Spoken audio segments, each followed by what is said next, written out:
Hey guys, Jay, welcome back to the channel. Ho ho ho ho ho ho ho ho ho ho ho ho ho ho ho ho boy.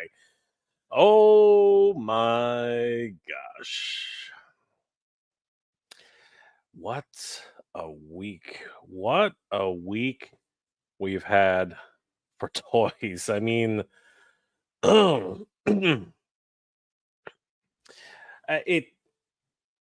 it, it it's one of those crazy things, right? It's one of those crazy things that you just don't really think about um at all, really, because I mean, you really do start to think to yourself that we are, well, actually, when you really think about it, when you really break it down, right? We are living in a golden age, a renaissance for toys right now. We really are. Um, a renaissance for cartoons, a renaissance for movies, a renaissance for geek related things, right? I think that's the biggest thing we can take away from all of this because right now, and I was talking about this with my friend Danny, and I was also talking with Jorge from Thundercats Classics and um Brick Something, Toy Habits, all of them, right? Uh Not just at San Diego Comic Con, but also in multiple places. Um and it's just one of these things where we are so blessed to be living in this era where comic books have come full circle, right? Uh, you know, never in at least popular culture history have geek things been so accepted in the world. Cartoons, toys, comic books, video games. This is a true golden age for everything that people love, geeky things that people love. Um, but as great as that is, there's also such thing as too much of a good thing. And I think that that really has come full circle when you really look at the way Marvel is starting to wean. You know what I mean? The popularity of the Marvel films are starting to sort of host a little bit. And I'm saying that as Wolverine and Deadpool is just about to hit $1 billion, right? That is an interesting conundrum that we seem to be living in, right? Star Wars is starting to kind of plateau. Same thing with um, a lot of the Marvel movies. They're not doing nearly as well. And then you have those, huge hits, like I said, Wolverine and Deadpool. And it's crazy. And now, that's bleeding into the other formats that we all enjoy, right? Including, of course, action figures and cartoons, right? It really is a crazy time to be living in. And unfortunately, because of that, a lot of things seem to be coming around and a lot of issues seem to be coming along with. So, a lot to talk about tonight, and I can't do this alone. I really can't. So, I've invited a few friends to come help us along, and I wanted you to help me welcome my first guest. Um, it's been a little while since we've been on the same stream together, but it's always great to have him on the Mega J Retro stream. Guys, please help me welcome. You know him. It is from Lyle's Figure Files, Jeffrey from Lyle's Figure Files. Jeff, what's going on, brother? How you doing tonight? What's up, man? How are you Oh, today? good to see you, Jeff. Good to see you. Oh man, what a week! What a week of actual cluster Fs, man. It's been an absolute horror in a lot of ways. A lot of missteps, a lot of things, a lot of problems. A lot of fans very, very upset, very upset. Not It's no way. Action figure collectors upset about I know, something. Come on. it's What week is crazy. this? It is crazy. What's going on? But oh, Jeff, before we get started, Jeff, how you doing, brother? And like, what have you been working on lately? Tell everybody here about what's going on in Jeff's world. Well, we're just talking about all, the fun of the JoJo Classified series. Once a Man, Cobra Commander, the sell out in 2 seconds. We're gonna put some more figures out the next day after it's sold out, and then we're gonna change the time frame. That was fun. And then after Comic Con, I had a big list of Marvel Legend figures I wanted to see get done. So I did 50, and then of those 50 so far this year, 6 had been crossed off. So I decided now was the perfect time. Why wait till it's down to 4 to do another one? And I made it fun for myself. I decided not to include all any of the ones that I did from the last list except for 10. So that was really challenging and fun. But now just kind of focusing on what's to come because there's still so much stuff dropping from Walmart. We got those collector con figures coming and it's crazy. It's wild. It's happening.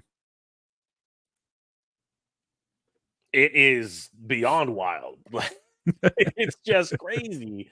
Um, a lot of things you mentioned there, Jeff. A lot of things that we mentioned there, and of course, the topic at hand, which we'll circle back to. But before we really get into the weeds, I think that you really hit the nail on the head.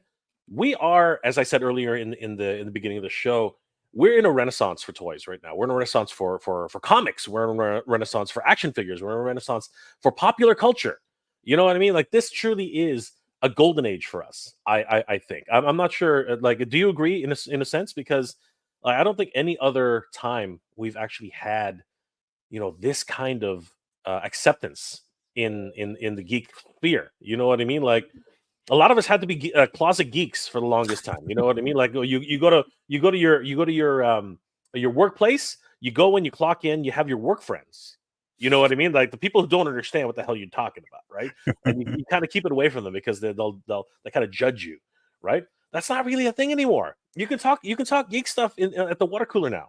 You know what I mean? Like it's not so like people get it. People sort of like, oh yeah, you like Marvel films? Yes, me too, right? It's crazy. It is a crazy time to be a geek. You know what I mean? Absolutely. It's wild. I remember when Phantom Menace came out and I was like, I don't even know if I'd seen it at this point, but I just thought Darth Maul looked so cool. And uh one of my buddies got me and wasn't even a figure, it's just like a little statuette, a little cheap deal, like maybe $20 or so. So it wasn't like a massive sideshow statue sitting on my work desk. But I had it there and I was like, whatever, I don't care. But now, and my buddy was also deep into wrestling and comic books and all that stuff. So it was like, oh, kindred spirit. So there was no need to go, oh man, nobody can relate to Toys R Us having a big sale. It was just like, hey man, did you hear this? It was really great. And of course, one of my coworkers got fired and he ran off he snatched my Darth Maul when I wasn't there in the office. So I don't have it. But yeah, man, it's wild. I feel like maybe we're in the silver age or the bronze Yeah, age. We're yeah, still great. yeah. And we had our childhood golden age where just everything's amazing and figures are 279, 314 with tax. It's amazing. And now we're paying a little bit more, but it's still great and it's an awesome time to be a collector. I think so too. We are living in that second coming, if you will. This literally is our retro age. You know what I mean? Where all the things that we love are coming full circle. You know what I mean? Like GI Joe's back, Master of the Universe is back. Marvel is at the height of its popularity. Never happened before. DC is fighting Marvel again. You know what I mean? Like it's freaking crazy. It is absolutely nuts. And we're all just like talking about it.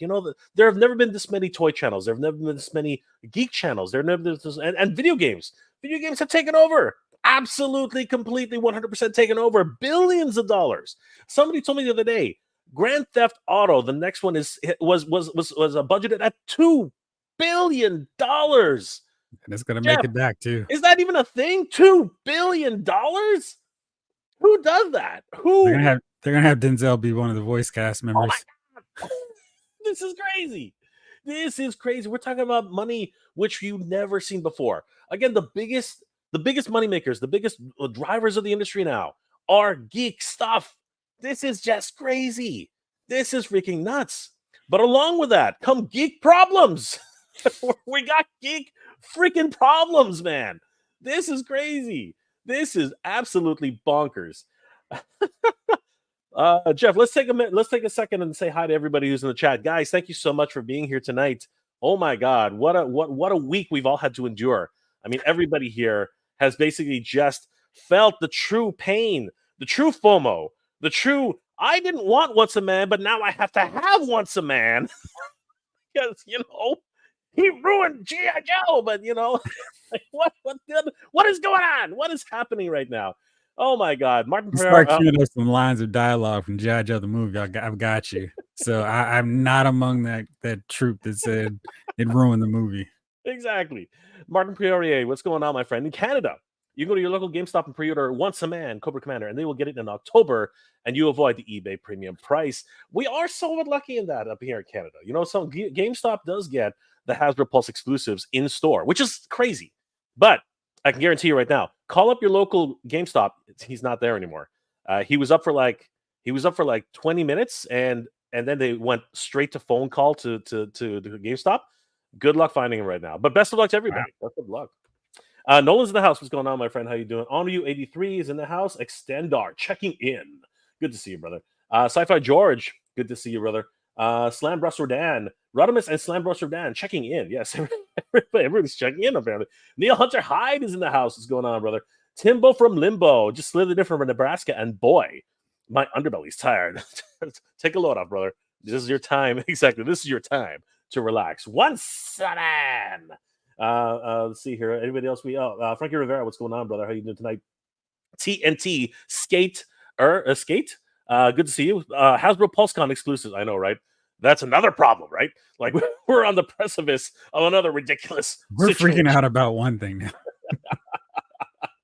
One thing at a time. Right. My God, this is crazy.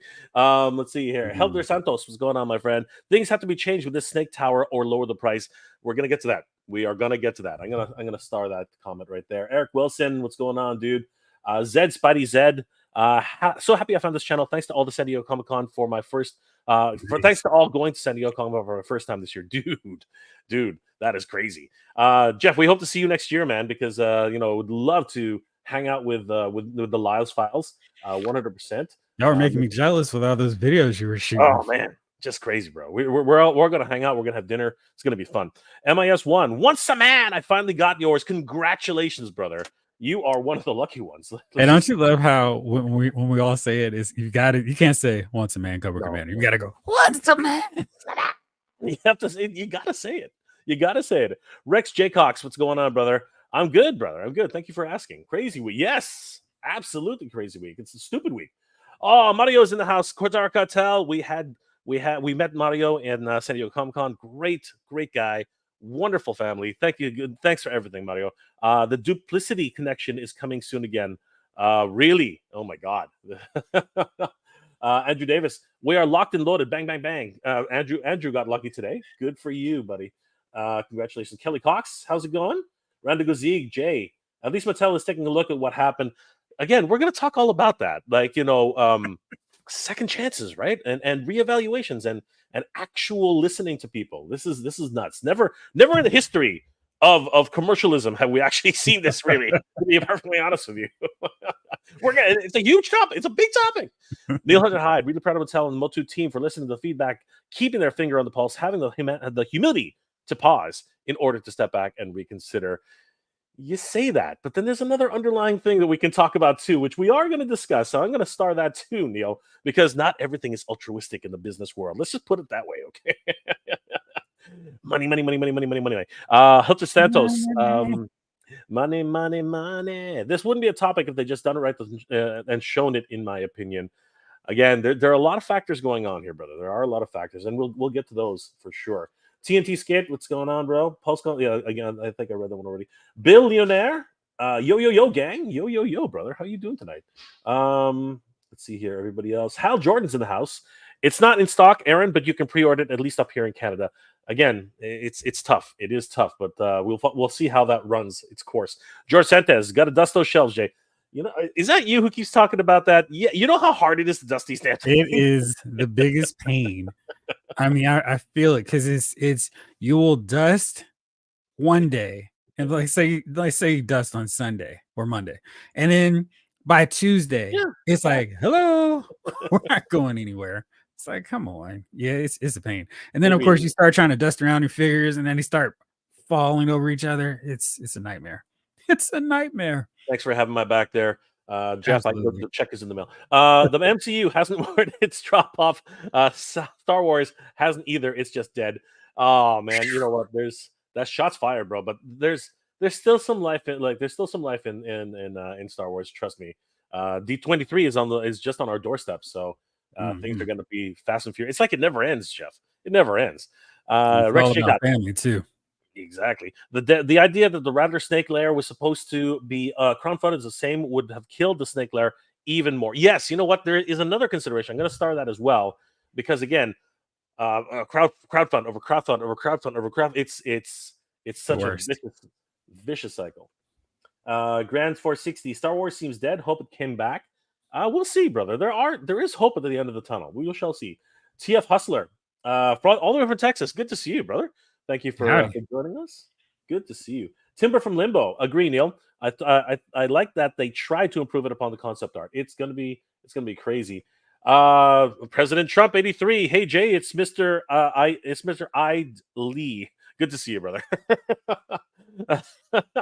You got to be careful with that name though. You're like people might take that the wrong way. But we have no problems. We have no problems here at the Mega J Retro channel or the Jeffrey Lyles channel. We love everybody. Everybody, we love everybody. Judge Dreads. What's up, my man? Judge Dreads. Right? Nolan's saying hi to Jeffrey. Donald Trump is also saying hi to everybody. Frankie Rivera says, hey, Jeffrey. What's up, Frankie? Lots of people here. Sci-Fi George. I managed to get Once a Man Cobra Commander Tuesday this morning at 11:03 a.m. Eastern Standard on Pulse. Only got one. I need to say for Nemesis Enforcer. Yes, Nemesis Enforcer. Not Immortal. I don't know who that guy is. It's rumored to have popped up here in the USA. Nemesis Enforcer. That's the wings. That's right. I guess they're calling him Nemesis Immortal. What's up, billionaire? What's going on? Billionaire is in the house. Let's see here. Anybody else we haven't said hi to yet? Snake Eyes. Good to see you, brother. How you doing today? Snake Eyes? Helder Santos. This is to make it the way that it was originally shown to us. I don't think people want to spend half the price for Eternia. I myself am running out of room, and my toy room is getting crowded, brother. The size. Once we like if you watch my video, which I posted earlier, people just there was a collective. Like you could hear the crowd going, "Jeez, what the hell is that?" Like I'll run it later, but the sound from the crowd was like. It was just so ridiculous. And I think that's one of the indicators which got the Marvel team thinking, the Mattel team thinking, oh God, what just happened there? I think that actually did happen.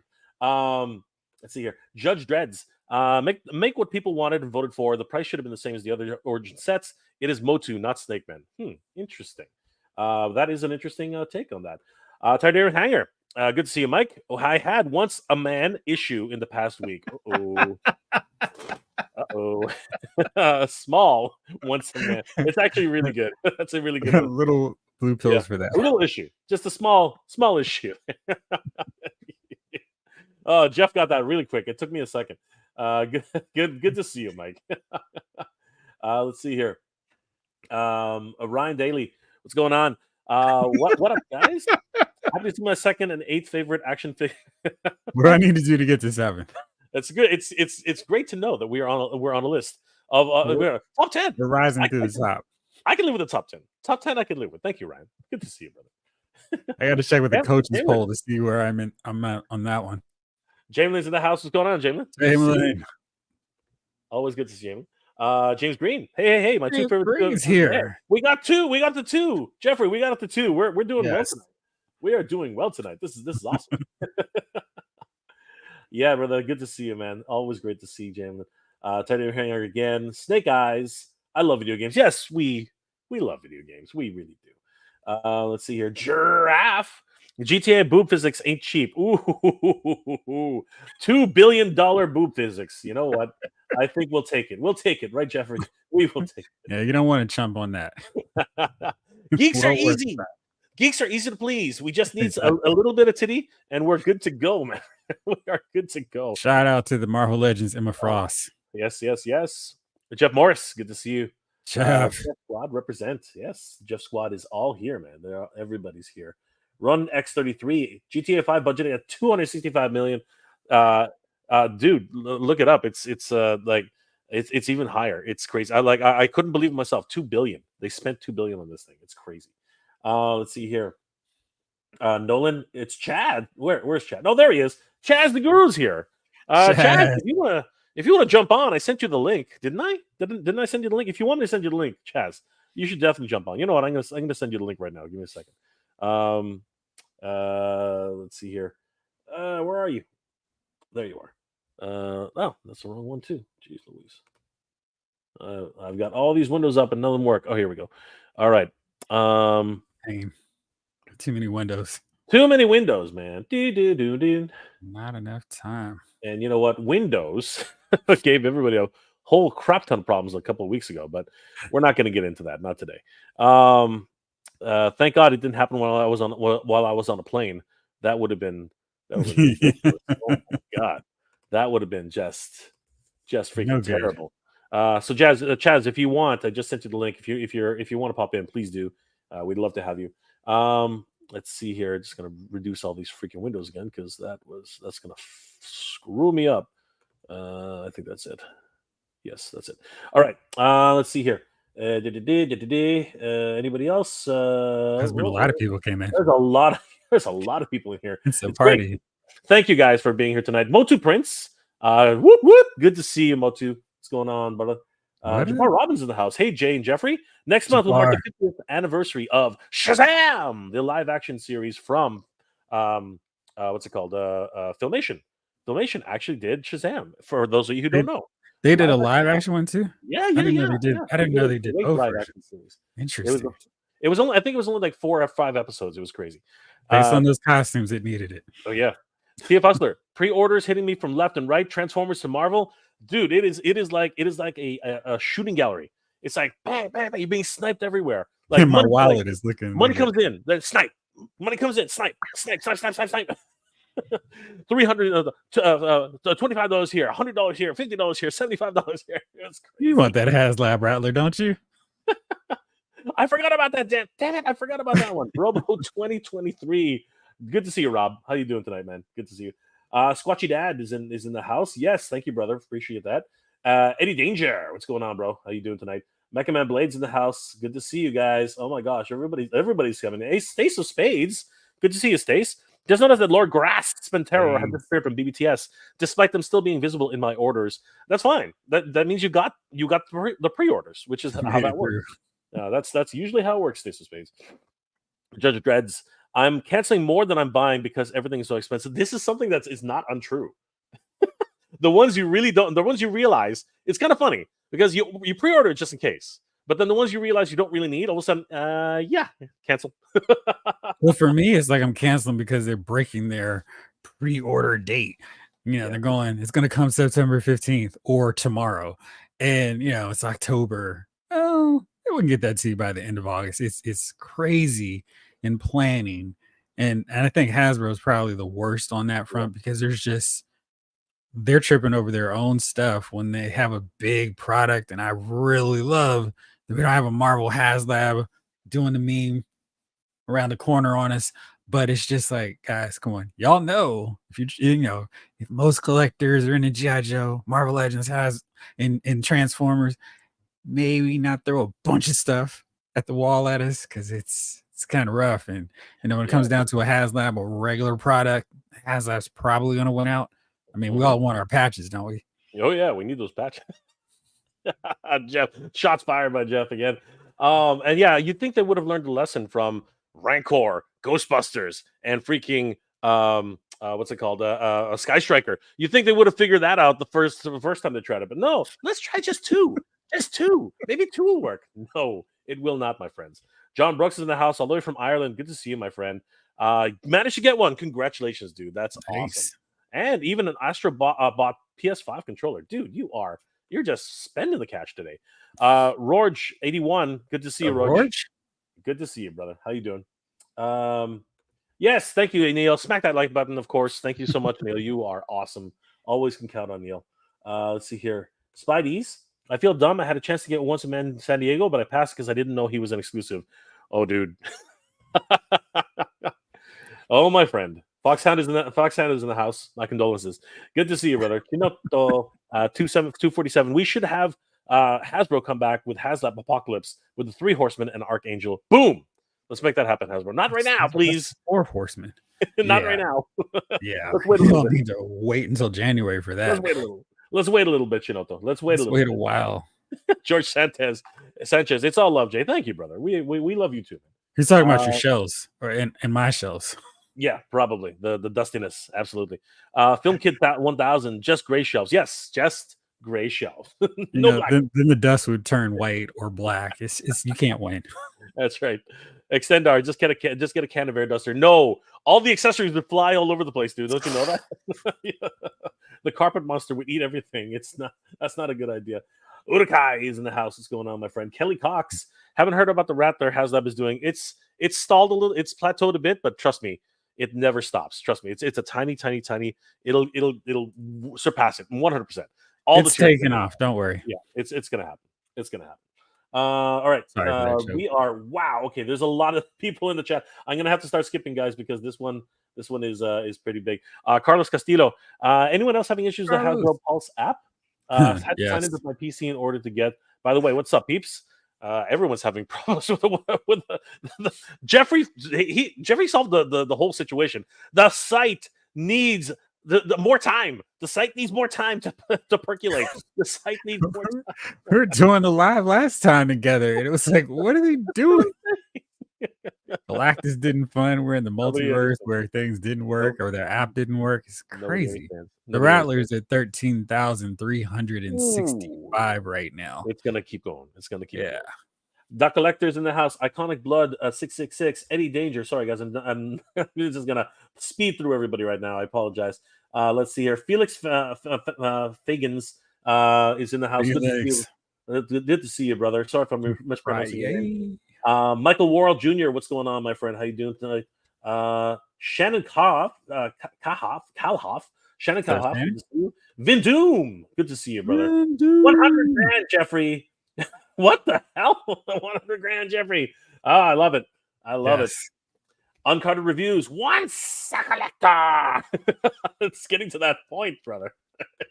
It's getting to that point. JT the grind. It's in the house. Chaz the Guru is also there, but looks like what's all this hearing about a Cobra Commander? Oh, great. Yes, you are the good DJ Trump. Yes, of course. You are the good DJ Trump. Brick in the Rye. Why am I not? There it is. Brick and Tire. Brick and Tire. Oh, Brick and Tire. Sorry, Brick and Tire. What's going on, my friend? How you doing? Good to see you, brother. Aaron Hardy. Good to see you. Kelly Cox. Erwin Papa's in the house. You be playing? Jeff, missed your live yesterday, but caught it afterwards. Great stuff. Glad I could catch you live right now. Glad to see you, man. Good to see you, brother. Matthew Daughter, Alan Carmen Jr. Holy crap. Lab Rat. Good to see everybody. Toys of the Time Gone By. Always good to see you, brother. Oh man. No, I cannot. That would be driveway scale. That would be a nightmare. That would be an absolute nightmare. Rhea Black is in the house. Good to see you, Rhea. Dividends. Good to see you. Hal Jordan again. Buddy's Customs. My Buddy's Customs. Good to see you, bud. I pre-ordered TOG Leatherhead, and it's supposed to come out in November, but I'm seeing it in hitting stores right now. Yes, 100%. Hopefully, you will get to see him soon, bud. Padre Cochinero.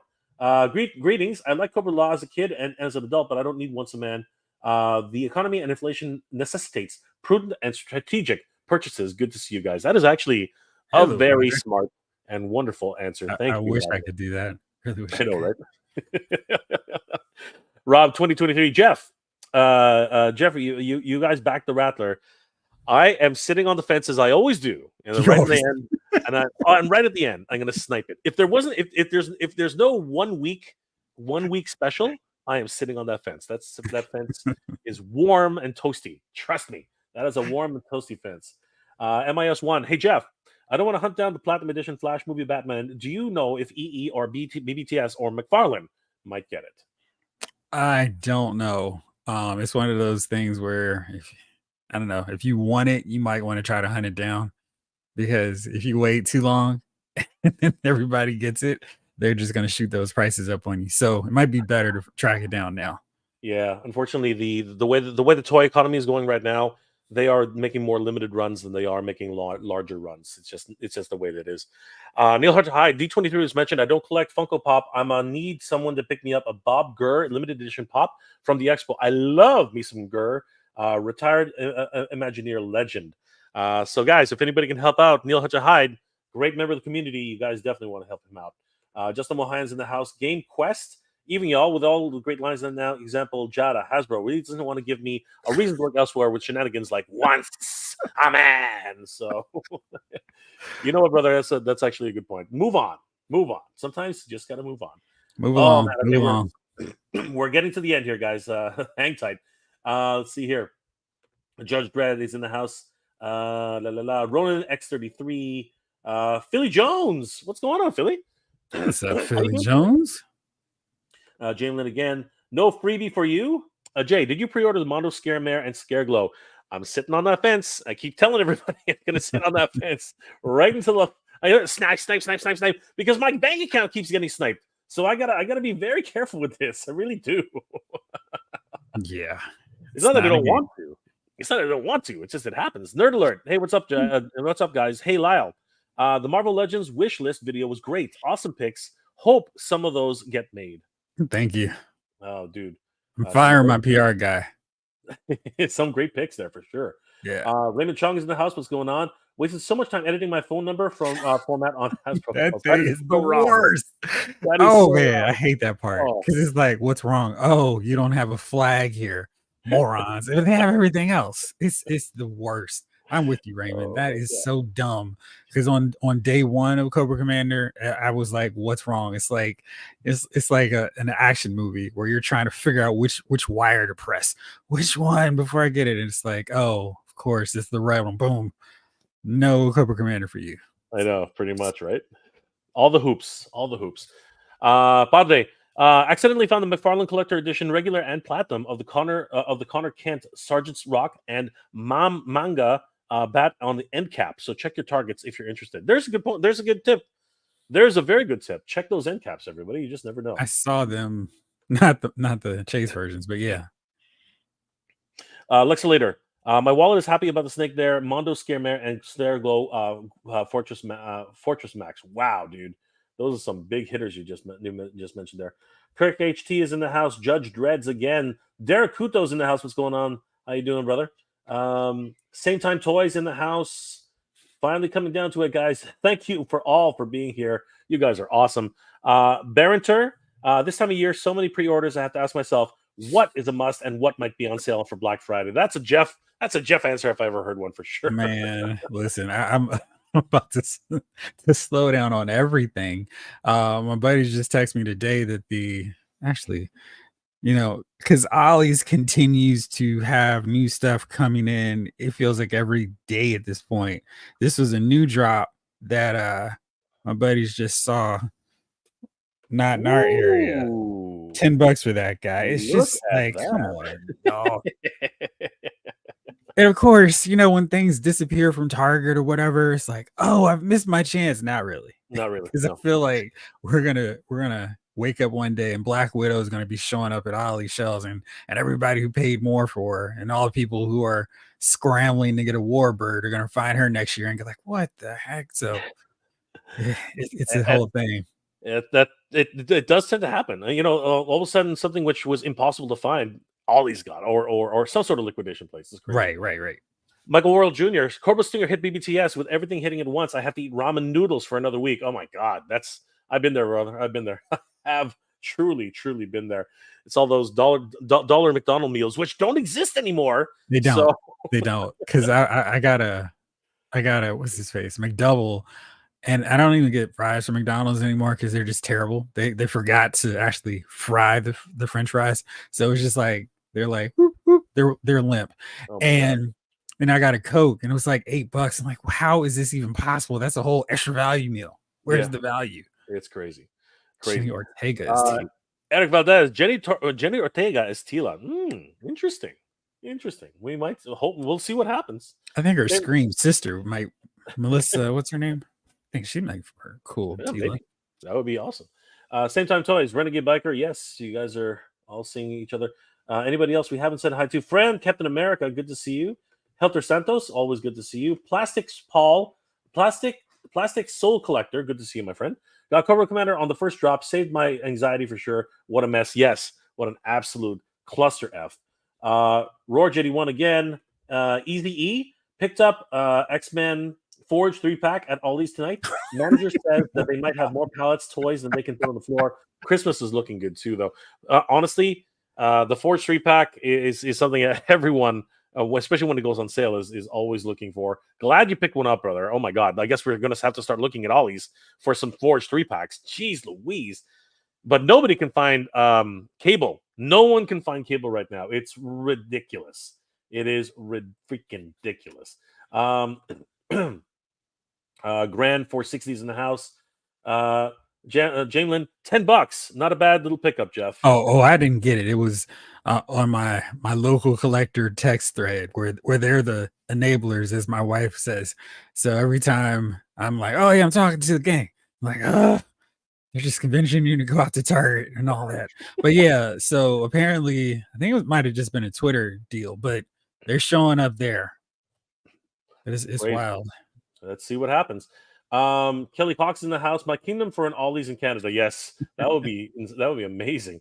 Sabir Del Norte. Good evening, everybody. Good evening, Sabir. How are you doing tonight? Philly Jones again. Yo, fellas. Glad you all tag teaming, especially y'all realness on the toy community issues. Thank you, Philly. Thank you. That's all. We're always tag teaming, both me and Jeff, whenever possible, because I ping him at the weirdest times, and he's like, I'm asleep. What are you doing? No, what's worse is that you'll hit me up and it's like I'll see it at 3 a.m. Like, oh, I should have checked it. I could have come on. Still wide awake. It's all good. Judge Dreads. Yep, Grand Toy should be another bill. Oh, it's just crazy.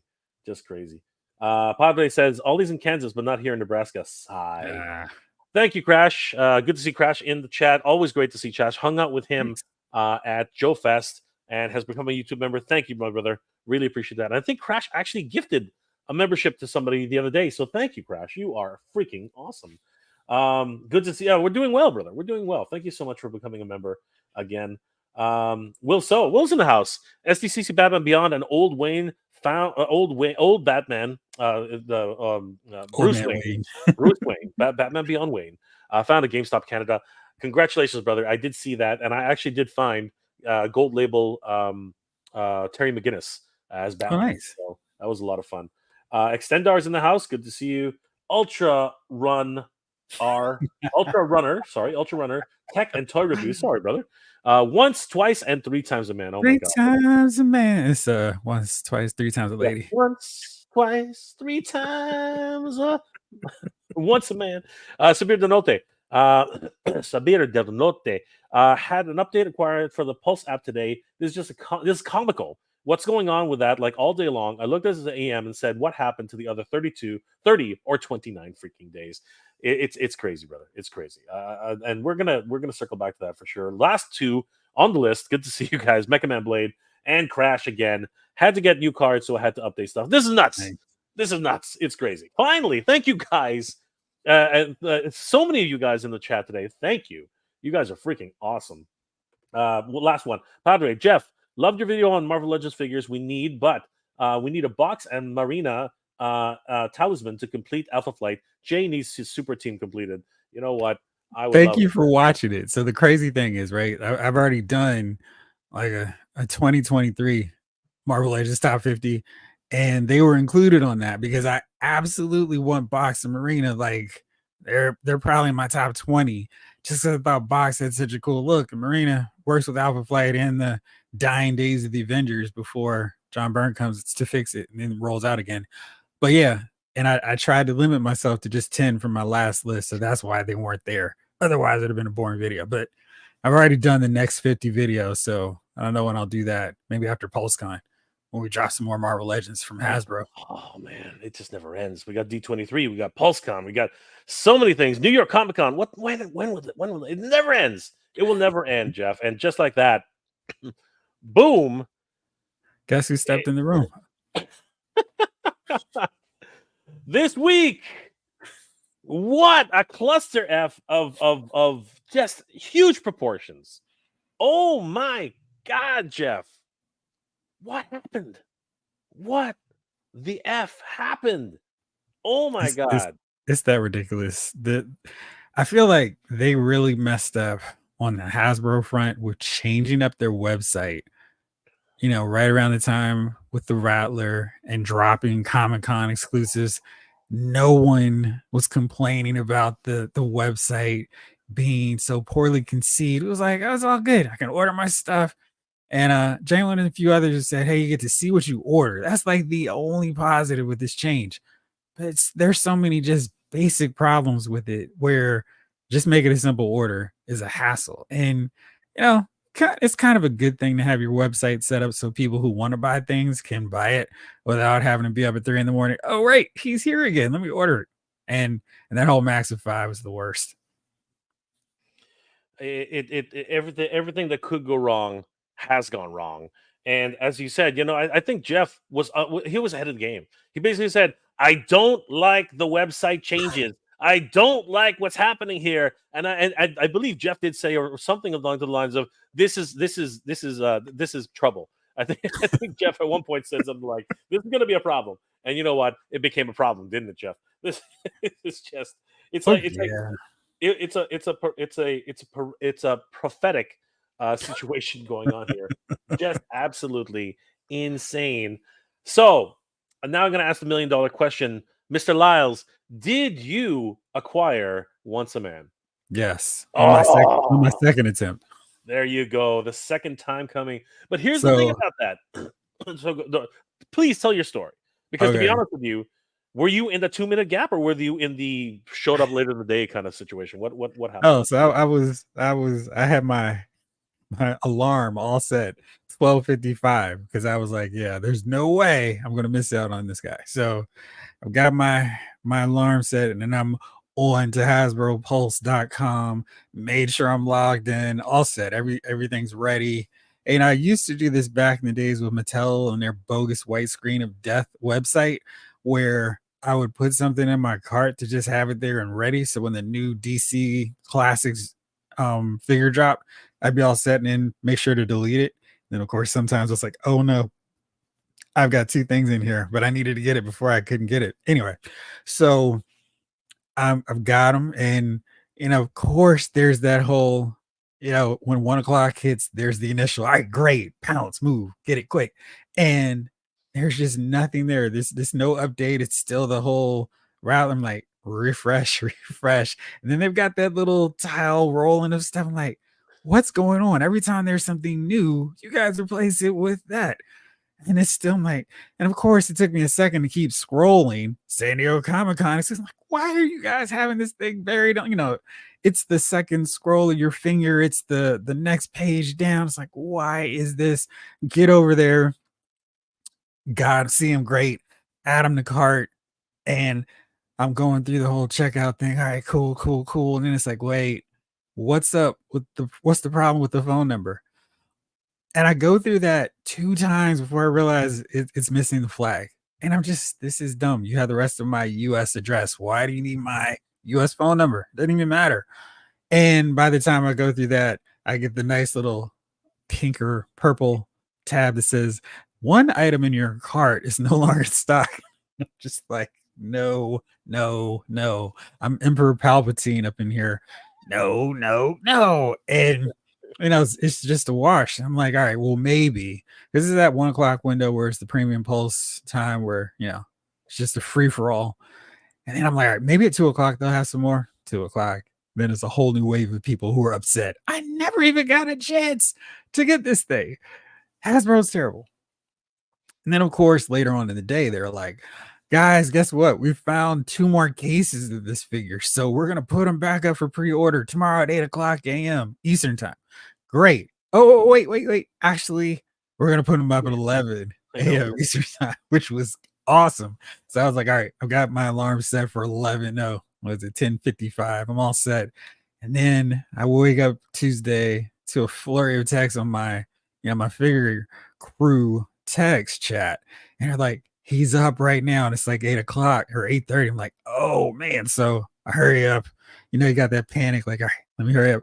What's that CCC number or CCV number? And then bam, get it through, no hassle. It's like, great, I think it went through. And I checked the order confirmation email, got him. And then people are like, hey, he's there. And it's like, great, perfect, awesome. And then, at 11 o'clock, they put them back up again. And I think there's like a 5-10 minute window where people can get them. But it's the hassle because that maximum or minimum of a maximum of 5 per order, it's just wrecking things for everybody. Because you figure somebody would get maybe 1 or 2, maybe 3 at most for their other 2 friends who are working during the day at 8 o'clock or at 11 o'clock during the day. But 5 is just encouraging people to go, let me buy 5 and I'll get this one to trade or to sell to make up for my inconvenience. And it's just, I mean, that first day on eBay was just a joke. People were like, I'm going to charge 150 for it. It was just the worst. Wow. I've seen some crazy numbers. Like I saw one 299 250 with plus $50 shipping. It was insane. Like I it was mean, just they're trying to back a rattler. That's what's going in there. that's basically what it is. They're trying to get the money back for the Rattler. It's crazy. It's absolutely pure ridiculousness. Just absolutely not. Kelly Cox, making collectors play these games just grinds my gears. You're not. You're absolutely 100%, Kelly. You're right on the ball there. Renegade Backer Jay, a DDoS attack happens quickly. Yeah, right, right, right. Oh my God, that is ridiculous. Nolan, unfortunately, I was at work when he dropped, so I wasn't able to get him. But that's all right. The indie companies can have my money. There you go. And we'll be talking a little bit about indie companies and Kickstarters a little later in the show. But yeah, you know what? There's a lot of great indie stuff that's coming out right now, and people should definitely be looking at new products for sure. I, as a lot of people know, slaved and actually got in line for one. Okay, Nice. this really burns my biscuit because they denied us. They only allowed us to have one at the freaking show. I mean, we didn't pay. God knows we didn't pay thousands of dollars to be there, right? Just to get one. But that's how it happened. But looking like hindsight being 50-50, 2020, I'm actually damn glad I got one. To be perfectly honest with you. But I mean, apparently on Sunday they let everybody grab 6 or 7, but I was gone by then. I was already on my way back to Toronto. Wow. So great stuff, Hasbro. Thank you for that. But yeah, the community is not happy, Jeff. The community is not happy about this entire situation. A lot of people calling for change. A lot of people calling for people's heads, which is not cool. I don't think like first of all, Jeff, I don't think anybody on the marketing team even has any inkling about what's possible or what to do with these situations. They don't control the website. They don't control how things are made. You know what I mean? They're freaking marketers, for crying out loud. So and then you have the poor designers who all they want to do is design cool shit. You know what I mean? That's all they want to do. So people, please, everybody here in the good community, all our brothers and sisters out here in the geekdom, please calm down. You're not gonna bleed. You're not gonna make water from a stone or bleed blood from a stone. You're not gonna get that out of this because you know what? These people, they are the front facing, right? They are the ones who take the most BS from all of us. So please go easy on these guys. They deserve better than that. Seriously, they're bringing us the toys we want. So just check that at the door, please, because that is not cool. That is not cool. I don't know, Jeff. Let's talk a little bit about what did go wrong here. I mean, like it was absolutely everything. Like What did Thanos say? Everything. everything, just absolutely everything, all of them. Right? Absolutely. Looking at poor Gamora there and saying, "Is it finished?" Yes. What did it cost you? Everything. It did. Let me ask you this then, Jeff. Did you get a captcha? Because I Did I get think what? did you get a captcha? Did you get a captcha? Did you get a No. yeah? Why No. is that? Where was the cap? Where were the securities? Where were they? What happened? Non-existent. But if they're gonna sell out in 30 seconds, yeah, I don't need that caption drama in my life. It's one of those things where it's really just that. I mean, you were able to pick up one and one only. I think if people just had that option, it wouldn't be a thing of like, oh no, there's not enough stock to last 5 minutes. I mean, even if people were just going back and buying more, And I always think that if you're allowing people to buy a single figure the same amount of that any army builder we've had from Marvel Legends ever on Pulse, something's wrong. If you guys go, all right, you can't build an army of more than 5 figures. You got to figure no one needs 5 once a man Cobra Commanders. Just nobody. Yeah. And of course, Easy E says, I'm thinking of buying a Coco Pyramid with a 5+1 friend picked up at SDCC. You know what? It's crazy. How many, like, they went, it was like that. It was like that. Somebody, and I think it was a bot attack. I think it really was. I think that bots ran away with all the freaking stock. And now you see all these listings on eBay, $99, $150, like bids starting at $50. It is absolutely freaking crazy what's been happening with this whole situation, and people are pissed off. I mean, just looking at the comment section right now, everybody's a little bit upset. Philly Jones, totally agree with Sabir del Norte. I was told by the same by a very plugged in tuber with the G.I. Joe classified team, who's calling for heads. I like that passion. Yo, Joe. Oh my gosh. Janlin, none of the people we see online have anything to do with the distribution or any e-commerce issues. Correct. I totally get that. Gran 460 HasLab is BS. I have Ghostbuster stuff, Transformer stuff, Giant Man stuff, Star Wars Cantina, Joe Dragonfly, Star Wars Ghost, over $1,000 in products, still waiting. Oh my god, absolutely crazy. Like Jodeci. It's I always think that's the worst part of that whole deal, where it's like,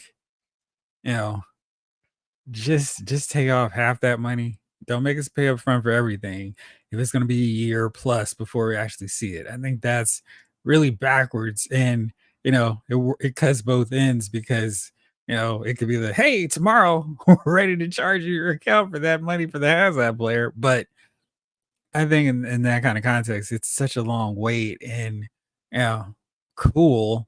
But like, if you got $1,000 and you're just kind of sitting waiting for them to deliver, it's like, come on, guys. There's got to be a better way for them to execute that, and and get their money that they need to put this stuff out, and not have us on the hook waiting for stuff we paid for a year ago.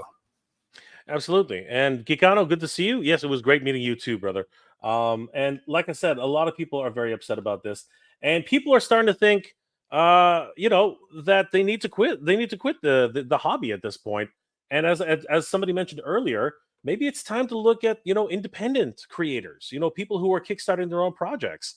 A lot of people are starting to look at other toy lines and things that will maybe give them more enjoyment than the what's available on the market right now. Savage And Land.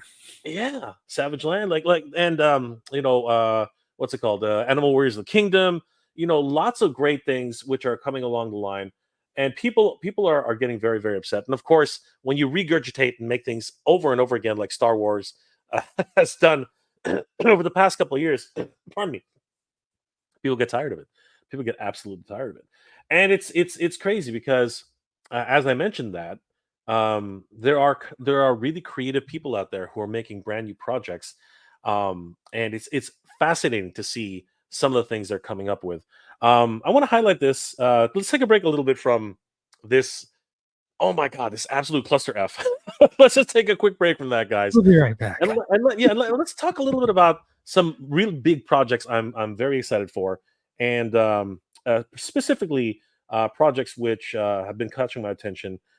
Jeff, have you heard about this one yet? It's by a brand new company called Bamco Toys, and I'm just going to bring it up here. It's called the Lost Landers Origins Collection. I'm really excited about this particular project. It's on Kickstarter right now, and they've already reached their minimum funding goal of Nice. $5,000 in pledges. It's a lot of fun, and I'm really excited about this. And it's something fresh and new. Do you know what I mean? Like, have you heard of this one yet? I'm aboard. No, I haven't. I like the designs. They look pretty cool. Yeah, 100%. I thought the exact same thing.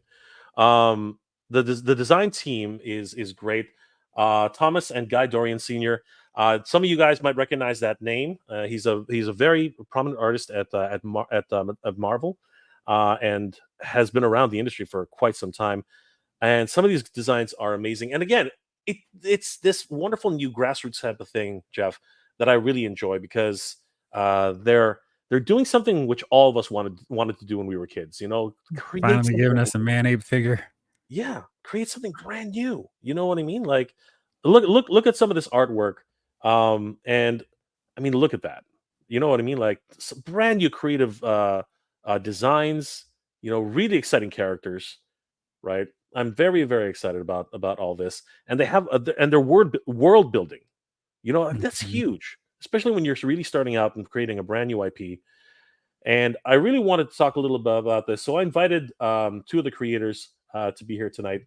And Jeff, let's welcome them tonight. Guys, please help us welcome Thomas and Guy Dorian Sr. What's going on, guys? How you doing tonight? How's it going? Hey, how you Thanks doing, for having me Jay? on. Not too bad, brother. Guy, how are you feeling? I know that you like myself came Yeah, back from con with a con plague. yeah, You know, man. I got the Batman, bro. oh, it's good So on you. It's good on you. It's a sexy, yeah, the sexy yeah, sick. it works. How you doing, Jeffrey? Good guy. How are you? Good, nice to meet you. Nice And meeting you. Thomas, good to see you, bud. Yeah, Good how's to it see you, going, guys? Thanks for having us on. No problem, no problem. I'm excited about this project, guys. So why don't you take us through it? I mean, this is you guys don't have like it's you. First of all, congratulations. You're fully funded, and I'm very excited to see what you guys are going to be coming up with in the next couple weeks. But there's still time. We still have time. You have 6 days left to go, and as I was telling, as I explained in many times in multiple streams. I don't know how you guys are doing this because $5,000 is $5,000 was not enough. I think you need $10,000 to $20,000 minimum to really get the dream projects that you want to get done. So you know what? Let's try and get you there. Right? We're at $8,134 right now. We can definitely get to 10,000 in 6 days, and we can probably hit 20,000 in those 6 days as well.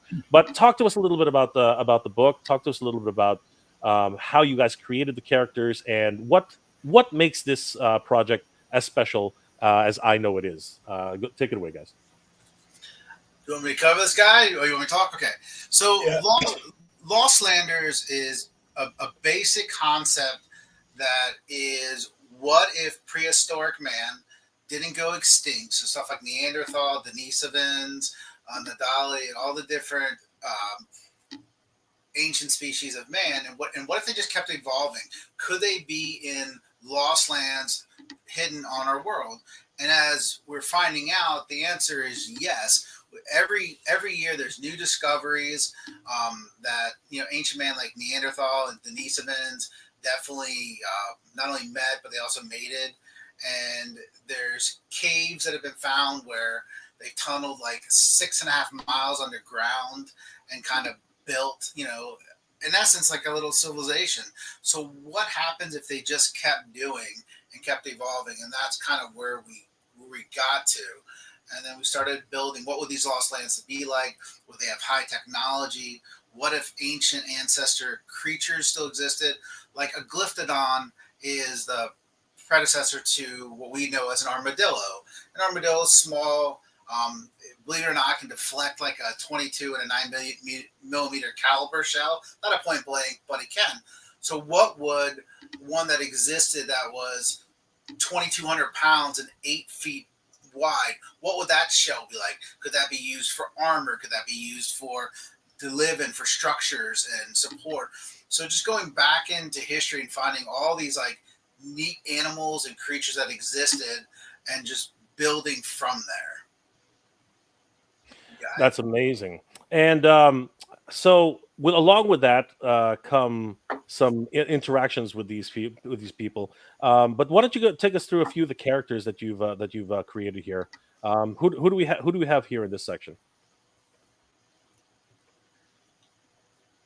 Okay, so we have on the top left is a character named Epicurus who goes by the name Epic, and he is from the Lost Lands.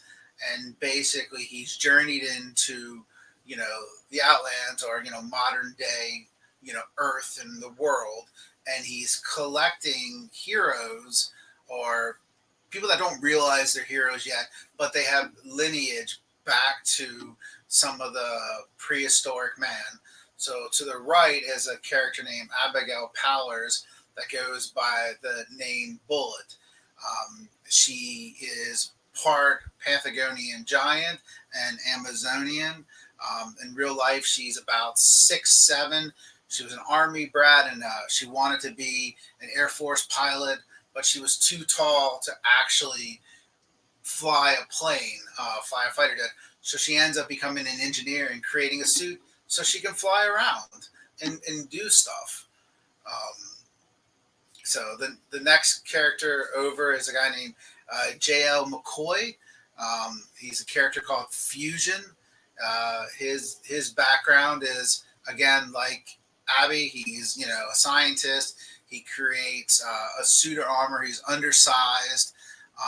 The Florencensis was an ancient, human species that were 3 to 4 feet tall, and basically he's built this suit that can make him larger.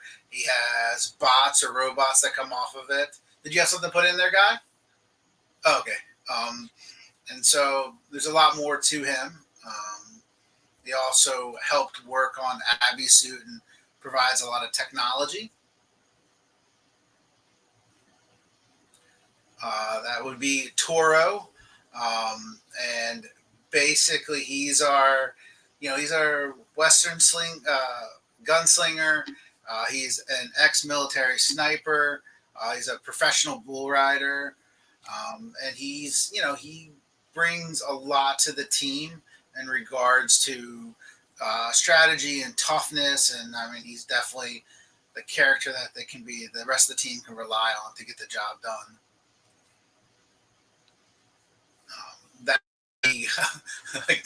Nice guy. That would be Colton. And he just goes by Colton. He basically a true adventurer. He goes to different martial arts events. He's a mountain climber. He just goes and explores. He's very confident in himself and very sure of himself. So sometimes the character can come off a little arrogant. He wants to lead the team. He wants to be a team leader, but Abigail, she's in charge. And this is an interesting character. We call him Rockstar.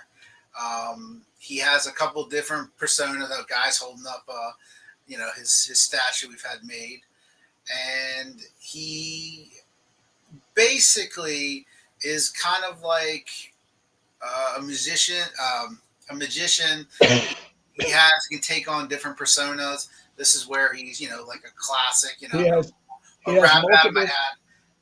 has multiple personality disorder. I love it. I love that. So throughout the comics, he'll go from being a wrestler, and when he wrestles, they don't know which persona is going to come out.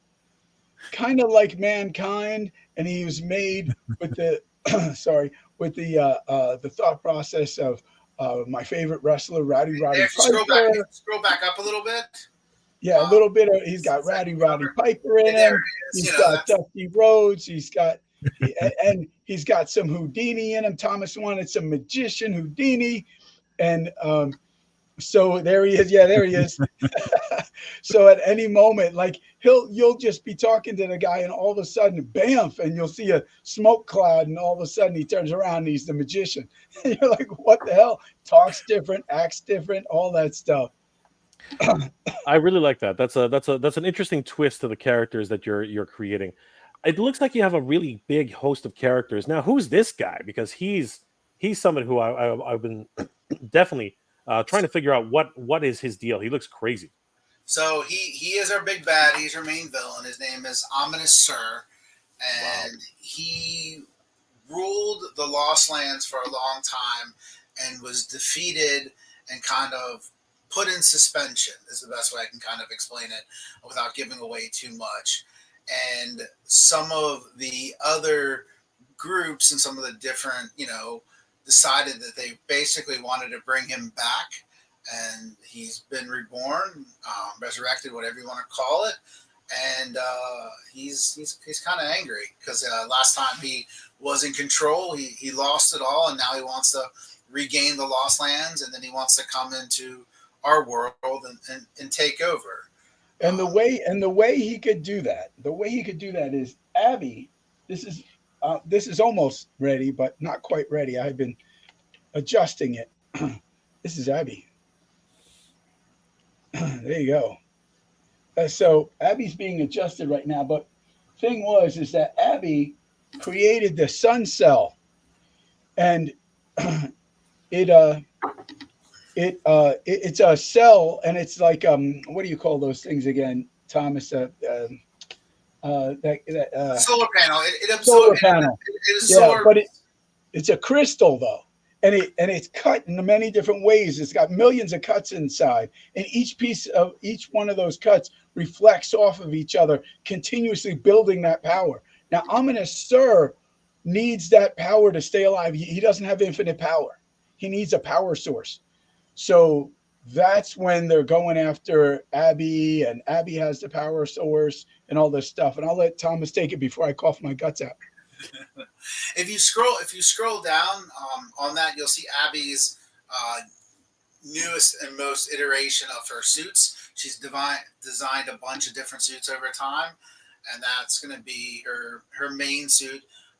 The cell sun cell that Guy was talking about is right there in their center, and it just basically absorbs solar energy at a much higher rate. A typical solar panel only retains 20 to 25% of energy in conversion, and she's absorbing it and converting it thousands of times. And so it allows her to do stuff like fly, shoot energy, redirect stuff. So it's, in essence, she's a giant living battery. So. Crazy. So you guys have been developing this over the past year and a half or so.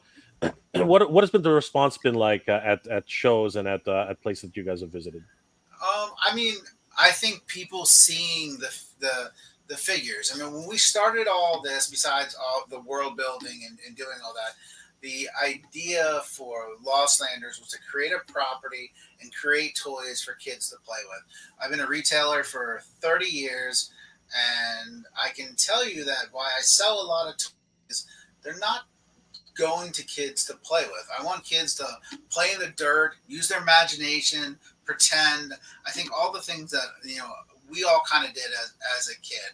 I understand the collecting and I understand the high-end figures, but I think toys for kids right now, in a world where everybody's staring at tablets and phones and whatever, I think that it's needed. That was kind of like a root of what we were trying to achieve. And, you got to create a cool world while we're doing all this.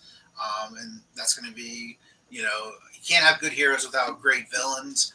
I'm really proud of stuff like Guy's designs on Dunks, our Yeti. You have that, Guy? There's Dunks, and just really unique, different looking. Yeah, I love that guy. Stuff. He looks amazing. Thanks.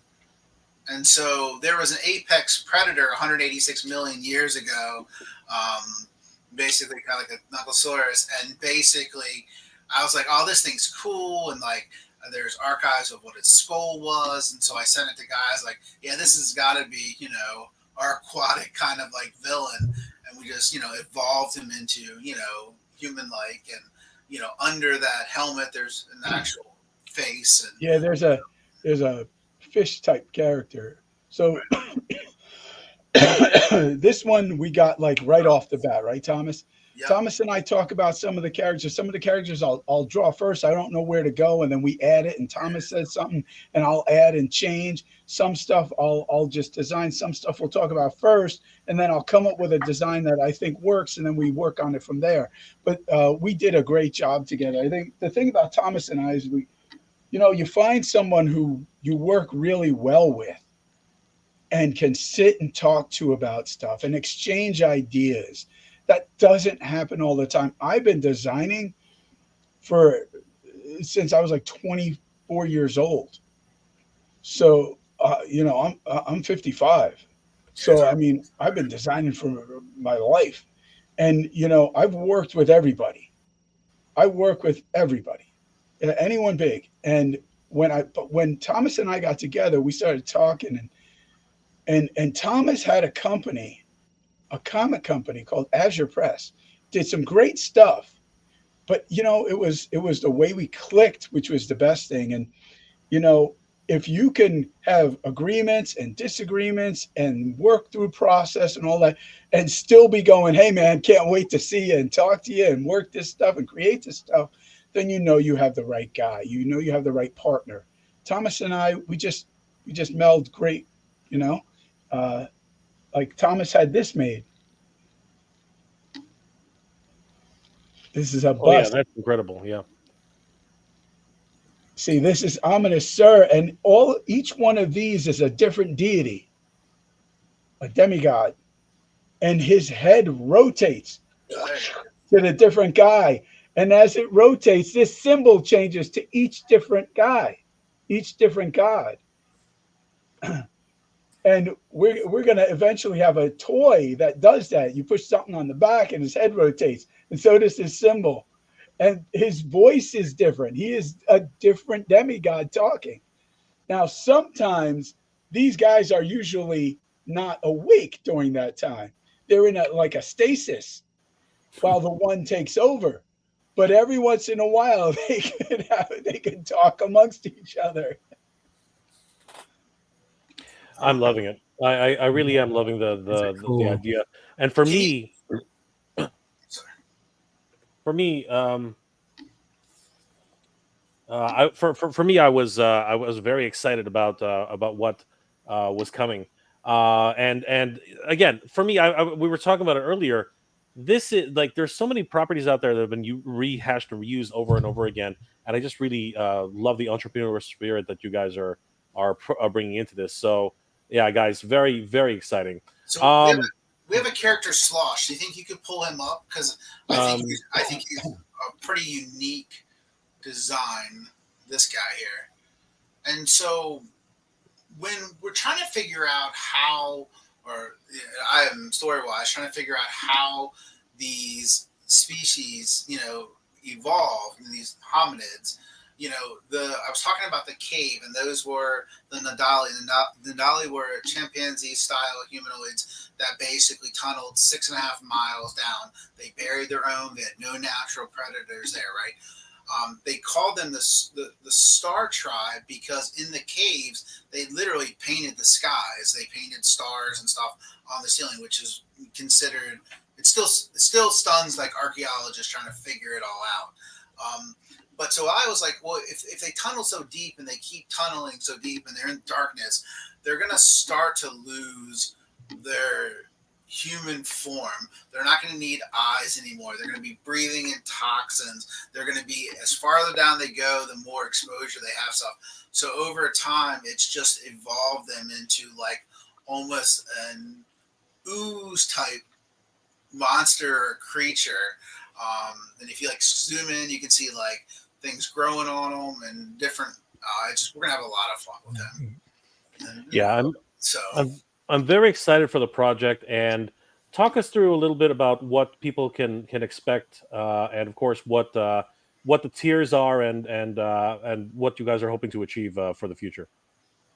So the purpose of the Origin collection, it will be 12 short stories that basically give the origins of Epicurus and the Five, and then Ominous Sir and his top 5 lieutenants, right?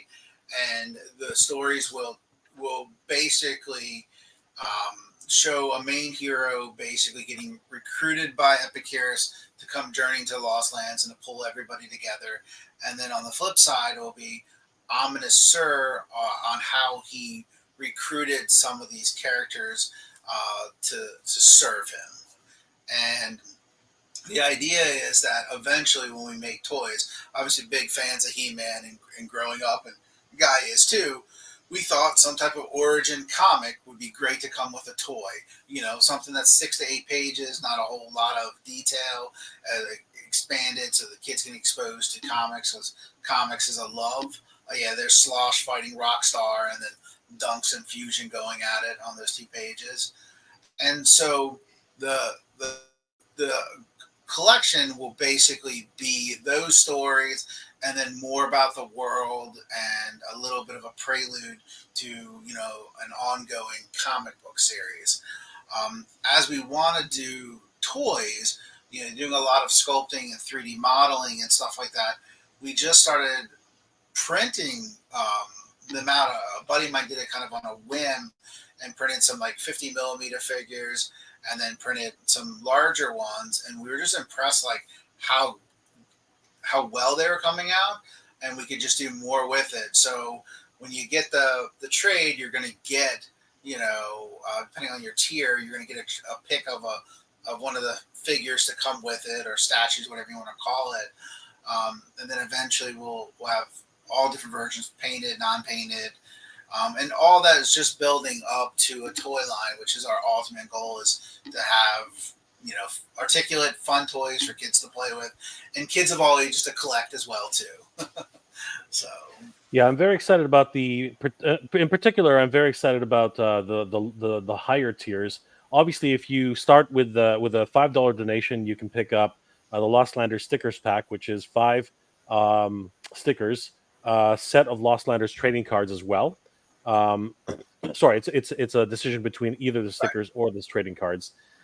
Tier 2 is the Origins digital, so basically Lost Landers Origins graphic novel digital version. So you get the digital comic plus the choice of the stickers or the trading cards.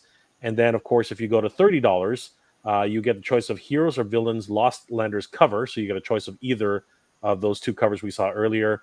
The Lost Landers Origins graphic novel digital version, and 1 set of stickers and 1 set of trading cards. So you get a very good bundle there. And then moving up, you can get the hardcover. Sorry, no. you get both covers. Yeah, it's actually both covers. That's right, at $50 plus everything that we mentioned before. And this is the one that I really like, the statue bundle. At $100, you get a choice of 1 unlocked collectible statue. Now that's a choice, and we've seen a couple of them already.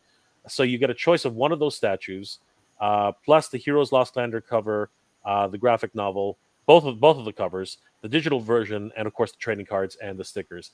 And then if you are really into the collection, you can get the $200 bundle, which has 2 unlockable figures, which is awesome. So you get a choice of any of these guys, you know, on this section here, which is amazing. 2 of these different statues, and then you can get everything else that we mentioned as well. But the real big pack, and I think this one might be sold out now, right? Because the last time I checked, there was only one pledge left for the $4.99 bundle, which is amazing. So thank you to everybody who backed that portion. There might still be 1 left, but anyway, this one comes with everything that we talked about earlier, plus 4 collectible statues, which is just insane. And that's the one that really gets me, because I really want to see these guys in action figure format eventually, because I think that what you guys are doing here is freaking amazing. The world building, everything about it, I'm really excited about the possibilities. I mean, look at this. This really excites me. Like Born in the USA, I love the sculpts, I love the designs. Jeff, like, this is a really exciting project. What do you have any thoughts on these? Like these guys. So there is 1 left on the tier 7. Okay. I just checked. These look amazing. I love the designs, and I spend a good amount of time every week reviewing comic books. So these really look like a lot of fun. I'm a huge fan of the Simonsons, so the fact that they're involved in this is really cool to me as well. And there's some other creators, Scott Hanna and Pop Mon, who, you know, Sabo Sima, of course. And I'm really excited about seeing them involved in this. And I love the character designs. And that's always the thing where you kind of like, you know, back in the day when we were collecting these figures, we didn't know 30 years of the lore. It was just, oh, that looks cool. So I like the idea of seeing these new designs and wanting to know more of the story. And the fact, Thomas, that you mentioned that old school Masters of the Universe, because, you know, like those comic books were what informed me before the cartoon polluted my thinking on things. Where it's like, oh man, He-Man's a warrior barbarian and he has his harness on the side. I love that. And the bio cards for G.I. Joe totally informed how I played with those guys in the day. So the fact that you're bringing that back, and I just want to make figures and stuff to get kids away from all of the, all of their tablets and devices. Because shoot, I'm out there, every time it snows, taking photos, not playing with my figures out there. So it's, but I never see any kids taking their figures out and doing stuff that I used to do. And I think these designs are so fun, bad guys that look like bad guys. Oh, and, no, it's great. I mean, that's what it needs to be. I think I said it earlier, you have to have villains, heroes. Are you able to pull up any of the painted of the minis? Yeah, I can pull up. Did we lose? I don't know, Jeff. I don't know if Jeff's seen any of them. It's just a get to see them, kind of what they would look like, done art wise. Oh, nice. Yeah. Did we lose Guy? I think we lost Guy. He's in the private chat. He was asking if we saw him. Okay. Well, I love the colors. Yeah. Jeff, if you Guy, if you there he is. Okay, so we'll just add Guy back to the stage. All right, let me try and pull up a couple of these other ones. We're gonna get back to the original chat pretty soon, but I love the designs, guys. Like this is very exciting to me. You guys have about 6 days left on this, and I'm very, very excited and really want to help support this project as much as we can. Let's just do a really quick look at some of these painted miniatures. Then we're gonna get back to the original. Yeah, so these are really cool. So the crazy thing is these are only 50 millimeter in size, and we're still getting this type of detail. It's just, I'm super impressed with it. There's our big bad, These are kind of like chess pieces for a chessboard. They're minis, or their size of typically like what you'd see for D&D and stuff like that. But it also gives you an idea of what design wise and some color they could eventually look like. Yeah, they look awesome. Nice. I'm really impressed with the world building you guys are putting together here, and just like what Jeff just said, this is a project that we should all keep an eye on for sure. And I'm glad it's going into production at the very least for the comic books. And of course, some people are going to be receiving some of their statues for backing the higher tiered supporting projects. So very, very excited about all this. When do you guys expect to start shipping these out once the comics and the the statues are going to be ready? I mean, I would assume everything would be done within 90 days. Well, a lot of it's done already, and it's just the final stuff. So we put on our fulfillment within 90 days. So by the end of the year, I would like to get it out. Everybody get it before the holidays. So that is awesome. That is very, very cool. But we still have time. We have 6 days left to go. We're just a little bit over $8,000. And you know what, guys? These the Lost Landers could definitely use your help. If you guys are interested, please check out the Lost Landers collection on Kickstarter. They got 6 days left to go, and they could really use your help to get up to $10,000, and hopefully up to $20,000 before the campaign ends. Because what are the stretch goals? If we actually hit 20,000, what can we expect for the stretch goals? It opens up more characters and more designs. We have more 3D models of different characters in the world. I really want to bring the Night Queen to fruition as a figure, and also she rides what we call a Night Raptor, and I think that creature is really, really interesting. You kind of saw her in the video, and you kind of see her in some of the background. There's an ancient kind of dinosaur bird.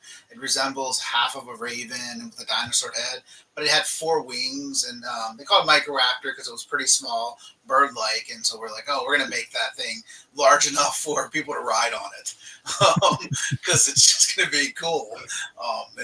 It's pretty intimidating looking. Absolutely. I'm very excited about the project going forward. Guy, Thoughts like how far are you going to take this? This is just exciting. Of course, you're knee deep in all of this. So what are your overall impressions of where we're going from here? Is the guy still? No, is the guy with us? no, I don't think he's with us. I think Okay. but it lost No him. problem. No problem. He was already having a hard time as it is. Yeah. There Gotta say the voice. there he is really There you quick. go. So, He's back. I'm on my Yeah. phone, guys. I don't know what happened. My camera, when I was moving the figure in front of it, it just went, what the hell? And went nuts. And then that was it. And so I probably look like a square right now because whenever I go on my phone, it doesn't look right. They're looking fine over here. yeah, I just wanted to ask really quickly what are your thoughts about the whole project, and what are your obviously you're knee deep in the designs and everything involved. What's your hope for this project, Guy? Okay, well, what I've only done in the past, I don't know, 15 years is get people together that I like to work with and create projects that are properties that we can do things with. So like can be world building things. Now, I've done this with Louise Simonson over with John Carpenter at his place, at his company. We created a graphic novel with all these characters and everything called Hyperbreed. I've done this with Larry Hama and another company with a thing named Core and all that stuff. And I've done it a few different times. Now, I've done it with some film folk. But this one, Thomas and I were we're there to, we want, okay, so you're in 1982, and you see the ad in the comic book or in the newspaper for a brand new series. It goes in line with Herculoids and He-Man and Mask and all that stuff. And those properties still have legs, and they've been brought back and everything. To us, this is a property that, the thing about that was, it was like an innocent time where it was just what it was. It was heroes fighting villains. This is a property that Thomas and I want to bring to life as comic books, toys. The ultimate goal is action figures in the store, which I've had. Comic books in the store, which we both had. And it's something for kids who are 11, 10, 9, but still adult collectors still find the designs and characters as, even though they're new and they have a look of today, they still have that reminiscent feeling of when you know, in 1982 or something, when you turned the cartoon on Saturday morning and you went, oh my gosh, I need to know more about this and find out anything I can. And that's the best way I could explain it, not describe it, but explain the experience of what we're trying to do here. And it seems to be working. You know, I've been creating characters for a long time, and these characters, I mean, we've got Louise Simonson and Walter Simonson involved here, Chris Ryall and other people who are great names who are getting involved. It's not for nothing. It's Stal Buscema and other people. It's because they all saw this and said, this is something that could be, 20 years from now, 30 years from now, 40 years from now, you could still be buying stuff and coming up with new characters that are involved in the series, having these characters as they are and continue on. You'll never need to change this guy. Just continue to grow with him and see his adventures. Now, any one of these characters could turn out to be a good guy. I hope I'm not giving anything away, but it's just the perfect kind of thing. It's Big Jim, it's G.I. Joe, it's He-Man, it's Mask, it's Centurions, it's all that stuff that you love. But now. Yeah, we're getting a lot of crazy comments right now. Let me go back and we'll read a couple because people are loving these designs, guys, and Oh, this is great. something which is really encouraging. Judge Dreads, are these comics or toys? These are everything. These are comics right now, and they're statues, comics and statues, with the hopes that if everyone backs this thing, we're going to be able to grow it, and we're going to make these fully articulated action figures. Right, Thomas? Yeah, I mean, my hope is by this time next year, instead of us talking about making action figures, you guys have them in your hands as prototypes and playing with them. Yeah, Nice. David Thanos. That's the plan. You know, David Thanos says, really digging these characters. Derek Delzell, I just backed it. Looks awesome. thank you very Derek. much. Appreciate that. Judge Dreads, I'll buy those figure stands too. They look amazing. Frankie Rivera, that cowboy reminds me of Brave Star. That's true, actually. I like Cooler than Brave Star, though.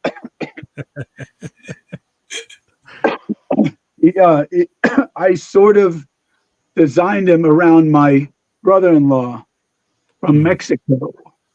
Oh, cool. And does he have a bull logo right in his helmet there? Yeah, the Longhorns. He's got the Longhorns there. That's My brother-in-law used to ride horses and all that jazz. It's beautiful. Nolan says the cowboy and the barbarian are my favorite too. Sweet. Snake Eyes, really like these character designs. They look amazing.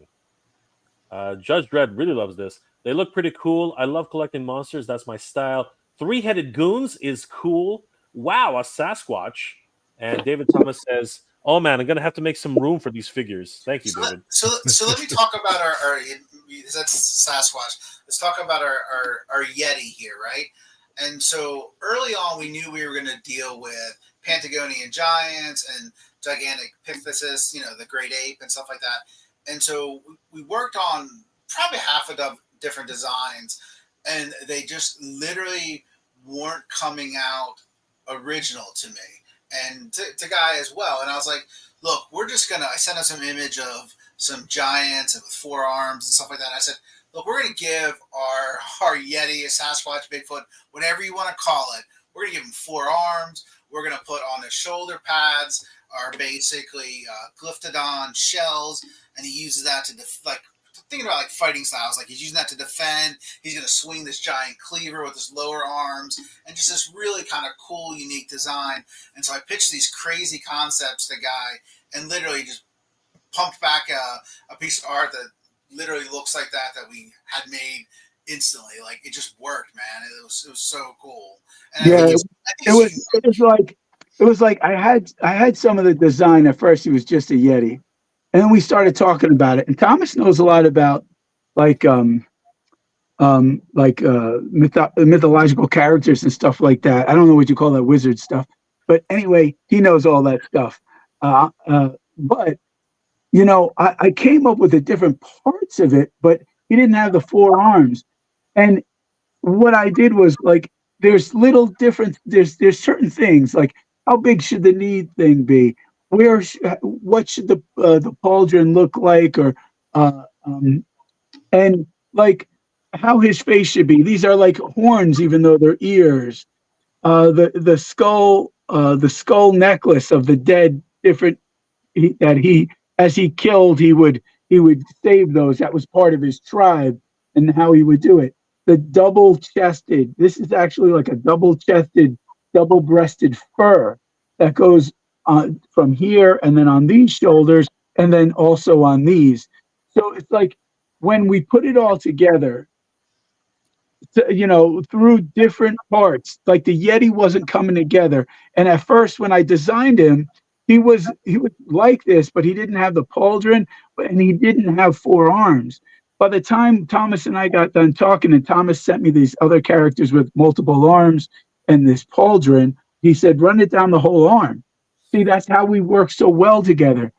Some of the designs just come out just like that, and I'll just have them, or some of them I designed before I even show it to him, and then we manipulate it. Some of them I actually, because it was originally going to be a different series, and I was shopping it around, and I only had certain characters. And then by the time Thomas and I started talking, all of a sudden it became something completely new.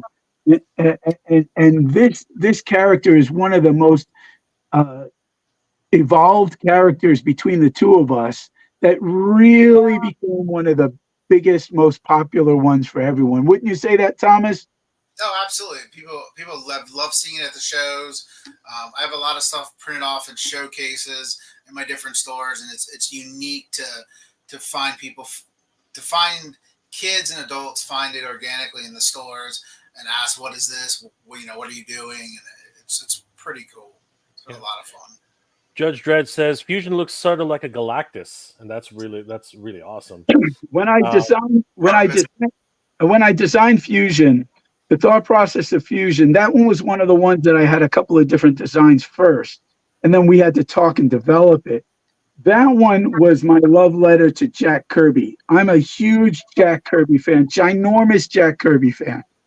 And he was a love letter to Jack Kirby as far as design is concerned. Now, Jack had done, oh man, which book was it again? He had done Captain Victory, and there was a shot of Captain Victory with a freaking TV on his head. I don't know if anyone out there remembers Captain Victory with this TV thing on his head. And I was like, that is so wild. And then he also made another one from, darn it, why am I forgetting the name of the comic right now? How could I? I'm just forgetting it. Anyway, with a larger helmet. And I was like, I got to make a character like that, but I didn't know where to go with it, like necessarily where to go with it.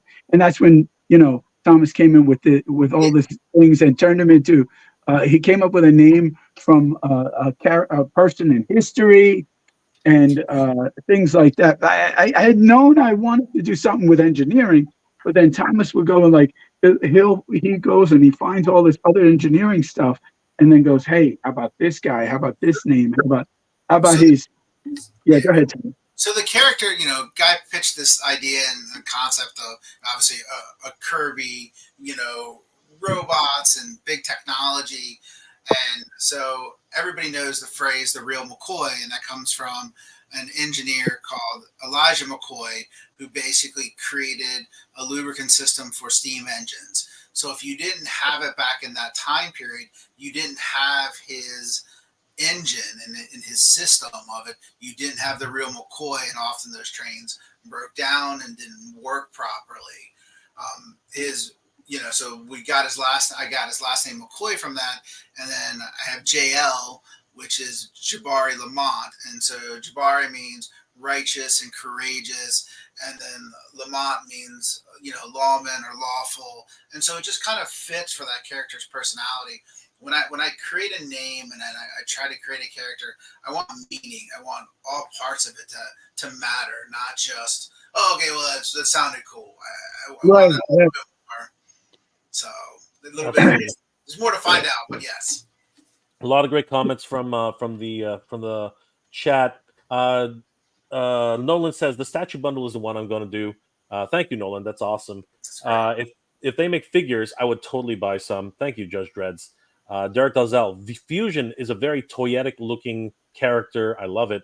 Sabir Del Norte, digging the concept art. Philly Jones, welcome fellas, dope concepts. Frankie Rivera, dino vehicles are really nice.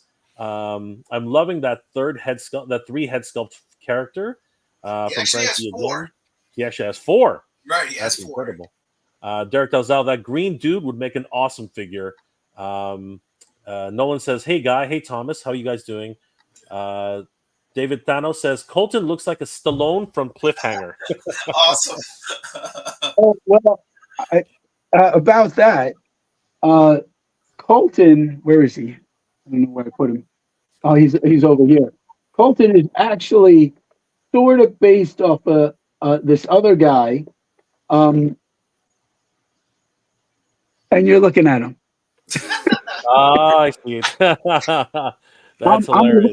I'm a long-time martial artist since I was 7 years old. I've been around the world, and my name is on a monument at the Shaolin Temple.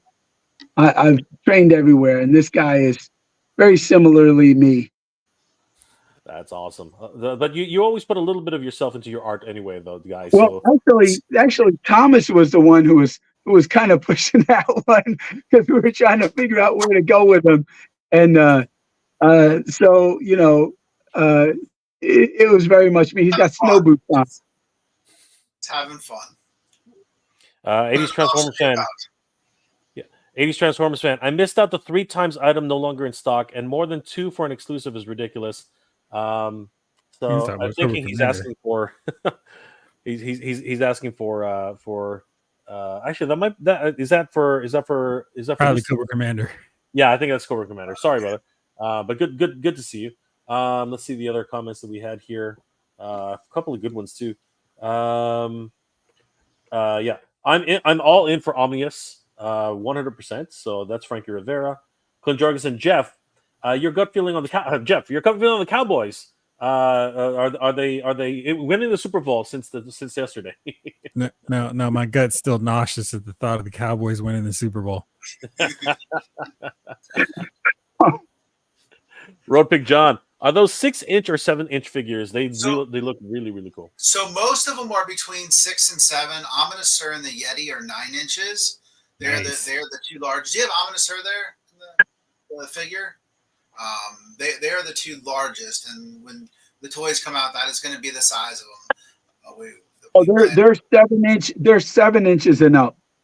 The only person who's shorter. Thomas, do you have Epicurus with you? No, I do not. I don't have anything. I love the way they look. They look so great. Here's an Origins. Oh yeah, okay. I see what you. Yep. That makes a lot of sense. He looks amazing. So he's like 9 inches or 8 inches. 9 inches. 9 inches on that one. Wow, he's huge. I can't wait till next year to see these figures. Then. Yeah. Cryptozoology that's what Helium Dread is saying. Something about crowdfunding on Kickstarter is so exciting to follow. HasLabs and Mattel crowdfunding is pretty boring to follow.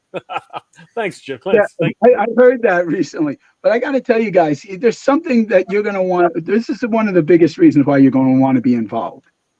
Anything that Thomas and I have ever tried to make has happened. I have ties with everyone in the comic industry. I've worked in the toy industry for over 30 years. I had I worked with the WWF. I worked with 20th Century Fox. I worked on the Tick. Every single one, Hercules, Xena. I worked on Youngblood.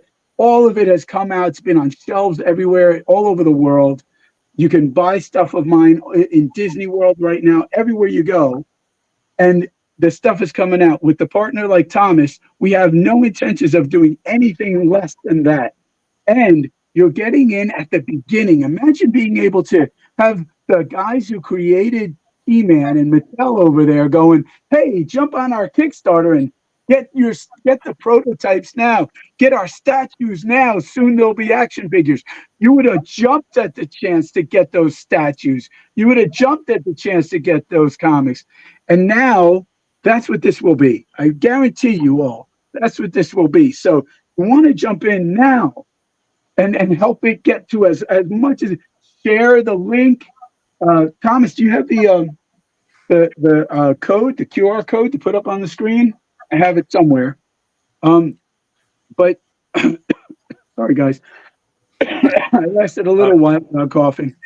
But this is the biggest reason why you want to get involved. And you could tell this is going to last. And that's why we have such big name comic book stars on there. When He-Man first came out, you had big name artists like Mark Texiera on there, and who else was on there? Why am I forgetting? Oh gosh, who was it again? Help me out. Nobody remembers. I'll remember later. But we go back to Big Jim when you had Jack Kirby and John Buscema doing art for them. I mean, This is John Buscema. I actually work with Sal, his brother. Anyway, this is John Buscema and Joe Sinnott, my buddy Joe. And now here's the cool thing we're doing too. Do you want this or do you want this? It's the same size. Yeah, it's just blown up. Yeah. So we're giving you a full comic, full graphic novel, a large 12. Well, you're going to get 12 origins in there, man. It's going to be badass, and with the biggest names, and this guy on the pencil. He's not excited at all. He's not excited at all. No, he's kind of bored. David Thomas, You get a little bit more how's the scaling on the heroes one size and the villains with the other? Are they comparable? Some heroes are the same size as villains, and some villains are larger. Abby is taller. She's 9 inches, and so is Ominous Sir. Because Abby's a taller character. Mm. So some characters are taller. They're gonna be to scale. Thanks. Excellent. Snake Eye says, I really like the cowboy figures. And Road Pig John says, is the cowboy a Brave Star lookalike? No, not when you get him. He actually has a vest. Excuse me.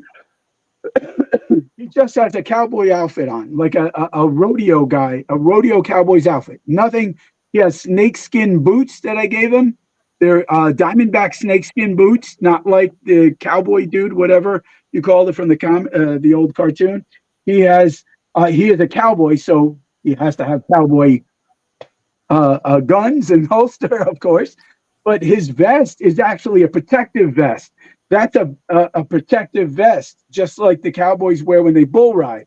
But I took it and turned it into there's a survival vest that's made. It's a hard vest, and you can carry a knife, and it has these designs on it. It's not anything like Brave Star or Star Harder. I can't remember. Damn it. Brave Star. Yeah, it's not anything like that. Yeah, if you actually go to the lostlanders.com, we have there's a characters section, and you can kind of see some of the designs and the different outfits that some of the characters will wear. Here you go, guys. Here you go, guys. I got a poster here for you guys to see him closer in color. He looks awesome. That is awesome. Yeah, and I think I can see why people are asking about Brave Star, because Brave Star has been on the top of mind for a lot of people. So characters like this are definitely on people's minds right now. So you know those boots? I love them. Snakeskin boots. They look. Yeah, these are diamondback snakeskin boots with golden tips, and it. on the sides it has hooks that come off. Wow, that's great. Yeah, and see that vest? That's a survivalist vest. So Snake Eye says, are these prototypes going to be made out of plastic and produced, or is it just going to be 3D printed? So right now it is the prototypes are all resin printed. We played around with a couple different types of resin for flexibility and for detail. The printer we're using is a 12K resolution. The detail has just been phenomenal on it. So we've been pretty happy with that. And so with this batch, they're going to be 3D printed right now, and they're going to be personalized. I mean, they're going to get, some of them are going to get signed. Definitely one of the tiers. They're going to have signatures by the people involved. Yeah, you can see a different version of Toro in that picture where it's not as detailed, more of like when he's in bullfighting and stuff like that. So characters will evolve for sure. Let me show you guys. Here is one of the other more popular characters. And this is him in color. This is Dunks in color. Oh, yeah. He looks amazing. He's my favorite. He is definitely my favorite character. I would definitely love to get a version of him. He looks incredible. I love the designs. I love the look. The colors pop too. Absolutely. 100%. Yeah, we're very, very, very excited for the project. So, guys, please check out the Lost Landers Origins Collection on Kickstarter. It's an amazing project. Jeff has actually put up the link on his chat. Please check this out. They have 6 days left to go, guys, and their pledges just went up, 8,144. Thank you guys for pledging today. And of course, we want to get these guys up to 10,000 and possibly up to 20,000 by the time 6 days are over. Guy and Thomas, thank you for joining us tonight. Thanks for having us on. Absolutely. It's great to see feedback and opinions on it. And Jeffrey, you haven't seen this is the first time seeing it, correct? Yeah. So very exciting. So what other thoughts do you have on it? Like, did anything like really jump out at you, the character wise? Well, I'm reading a lot of independent comics now, so I really like this idea. And the mix of characters seems fun. Like it seems like something that would make for a really cool cartoon where it's just like the different characters playing off of each other. I like that. That is a hope. A little farther Yeah. down the road. Yeah, that is definitely hope. I've been talking to a buddy of mine who worked on what was that series called? He-Man. That's right, He-Man. And he was actually one of the first humans drawn in this, what was that called? Transformers. That's right. He was actually drawn in as one of the first humans that meets one of the Decepticons or something like that. Yeah. Nice. Yeah, he was a construction worker. Awesome, Yeah. awesome stuff. Guys, tell us a little bit about the last comments on the project and what you guys would like to achieve, because I really want to see this hit $10,000, maybe even $20,000 before the 6 days are up. Yeah, baby. Yeah, I mean, the more funding we get, the faster we can grow and continue moving forward and get closer to steps to actual toy prototypes. I mean, that's all going to happen and it's all in plan, but obviously, being able to help fund some more of that is great and will get us there. So. Awesome. Yeah, we're gonna get figures in hand, cartoons on your television. We're gonna get all kinds of comics and news stories and expanded storylines in the world, and just all kinds of merch. I've done all kinds of merch. You name it, my work is on it. I worked on the Avengers merch that's in the stores right now. Avengers Villains. It's in stores right now. It's on Hot Wheels cars. Somebody says to me, well, where do you want it to go? Well, everywhere that my stuff usually does go, anywhere. It's been on hats, cups, mugs, toys, books, coloring books, comic books, you name it. And this is when we sat down to create this stuff, that's the point, is to get it to everywhere and bring as much joy to people as possible. We want escapism. When I was young, I grew up super poor, and all I wanted was to have anything like this, a comic book, a toy, anything. And when I attach myself to a character, and as you can see, we have characters that relate to everyone. And when you get to be able to do that, you can pick the characters you want. You pick your hero, pick your villain, and you just attach yourself with it and just enjoy it. Escape with that. Escape with this. And this is the perfect kind of thing to do that with. Heroes fighting villains.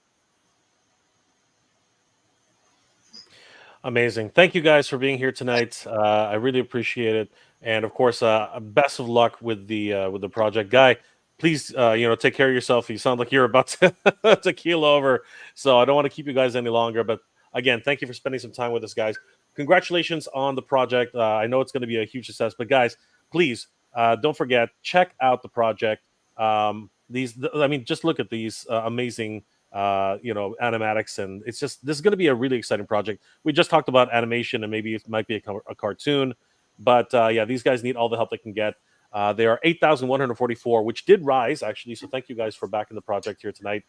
6 days left to go. 53 backers. Let's get this up to 10,000 of the $10,000 goal, and maybe even $20,000, guys, because this would be huge. And I really do want to see some of these as action figures, and of course, I want to see more about the Lost Landers and the Origin Collection, guys. Please give them a like and a follow. Tell them that Jay sent you. And Guys, Jeffrey and Jay, thanks so much for having us. We really appreciate it. And Jay, I've been following you for a long time, and I'm a big collector. If you guys could see my studio, I think Jay, you saw some of it. Big collector, all right. I have a ton of stuff everywhere, all in boxes and everywhere. I loved watching you every time I went anywhere. I would have you. I was in Disney World. I had you on while I'm getting ready to go on rides. I'm like, this guy knows his stuff. And now it's nice to meet Jeffrey too. And thanks again so much from Bamco Toys, the Lost Landers crew, Thomas and myself. We thank you very much. And thank you everyone for backing us and being involved. Thank you, guys. Thomas, thank you again. Great to meet you guys. I appreciate it. Absolutely. And we will see you guys at the next convention. Guys, check these guys out. They have a huge convention schedule. Hopefully, Guy won't catch anything else on the next trip, but everything happens. Guy. Congrats. See me at the end of end of August into the first 2 days of September. I will be a guest at Dragon Con alongside my buddy Larry Hama on one side and Chris Wall on the other, and then Scott Hanna on the other. Also, Guy is actually working on another Kickstarter with Larry Hama. We don't have time to cover that tonight, but of course, everybody here knows who Larry Hama is. Legendary G.I. Joe creator and designer and illustrator, just absolutely amazing. And Guy's gonna. Oh, there we go. Look at that. Look at all the beautiful G.I. Joe. Oh my God. I get these were gifted to me over the weekend at my last con. It's just amazing. And of course, if you look up Guy Dorian Sr., guys, you might be surprised how many things he's actually worked on. The man is an absolute legend. So, guys, thank you again for being on the show. You guys are amazing. Guys, please remember, check out the Lost Landers collection. Help these guys out. Let's get them up to $10,000 and up to $20,000 would be amazing. Guys, take some rest. Guy, get some sleep. I know you're dying right now, so please take care of yourself. Thomas, we will see you guys around. Thank you again so much for being here. Sounds great. Appreciate it. Thank you, guys. Yep. Thank you, guys. Bye.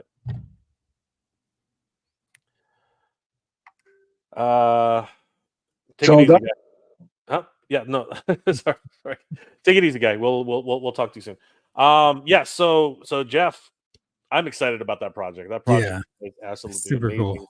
They are they're well on their way, and they already are fully backed. So yeah, I mean, getting them up to $10,000 would be incredible. Giving them up to $20,000, maybe we'll actually see some action figures, and that's really my excitement. That's obviously that's where we're excited with. But again, Guy Dorian Sr. He has been in so many different productions. He's worked on ROM. He's worked on a lot of Jack Kirby stuff. He worked on so many different projects that people just don't realize. I mean, he's been involved in the industry for decades. So really crazy. Good time with ROM. Yes, 100%. But now let's get back to where we left off, because Jeff, it's been a crazy time. I know we don't have too much more time, but still, this is crazy. The last thing I wanted to talk about tonight, as I close off all these wonderful maquettes here, these things are just ridiculous. I just need some more room because I can't see what I'm doing. The biggest thing that came out today, specifically, well, there are actually two things that came up today, but the one that I think everyone is talking about as of right now, definitely has to be the Snake Lair, Jeff. This, man, what happened here? I mean, I did a whole video this afternoon about the panel, and it was weird. Let me ask you this: what have you heard about this thing? I mean, like, we've been talking, like, this whole week has definitely been about G.I. Joe, but in the background, slowly talking about it. People are still, whispering about this thing.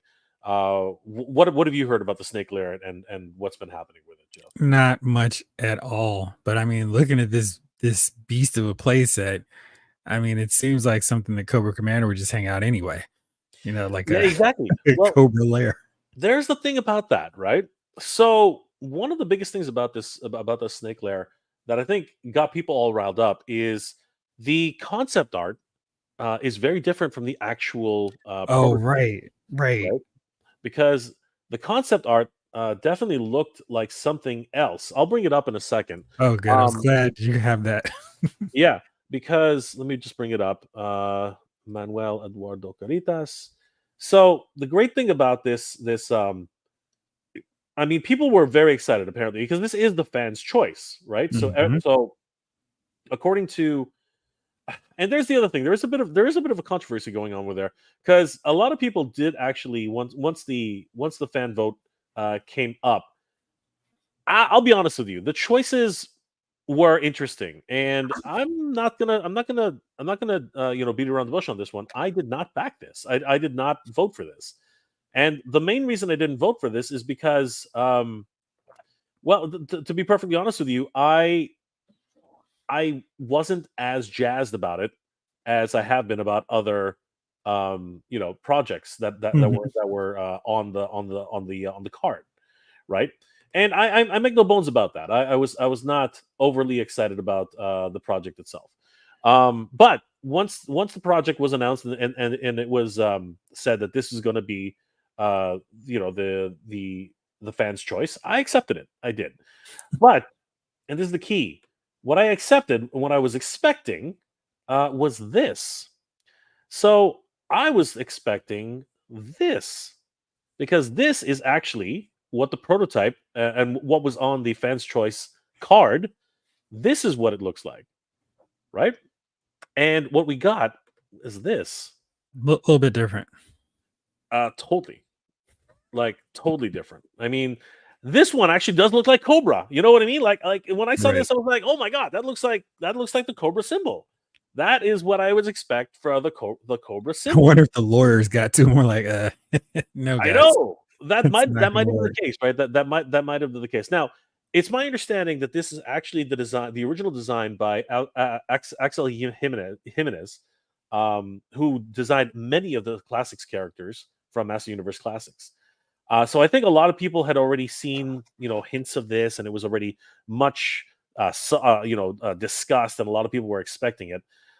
So I think a lot of people were expecting to see this, a smaller playset, very similar to Castle Grayskull. But instead, they unveiled this gigantic beast at San Diego Comic-Con. And there's a lot to love about this playset. There's a lot to love about it. But there are a lot of people who are basically saying it looks like 5 or 6 people worked on this and they all wanted to get their ideas in at the same time.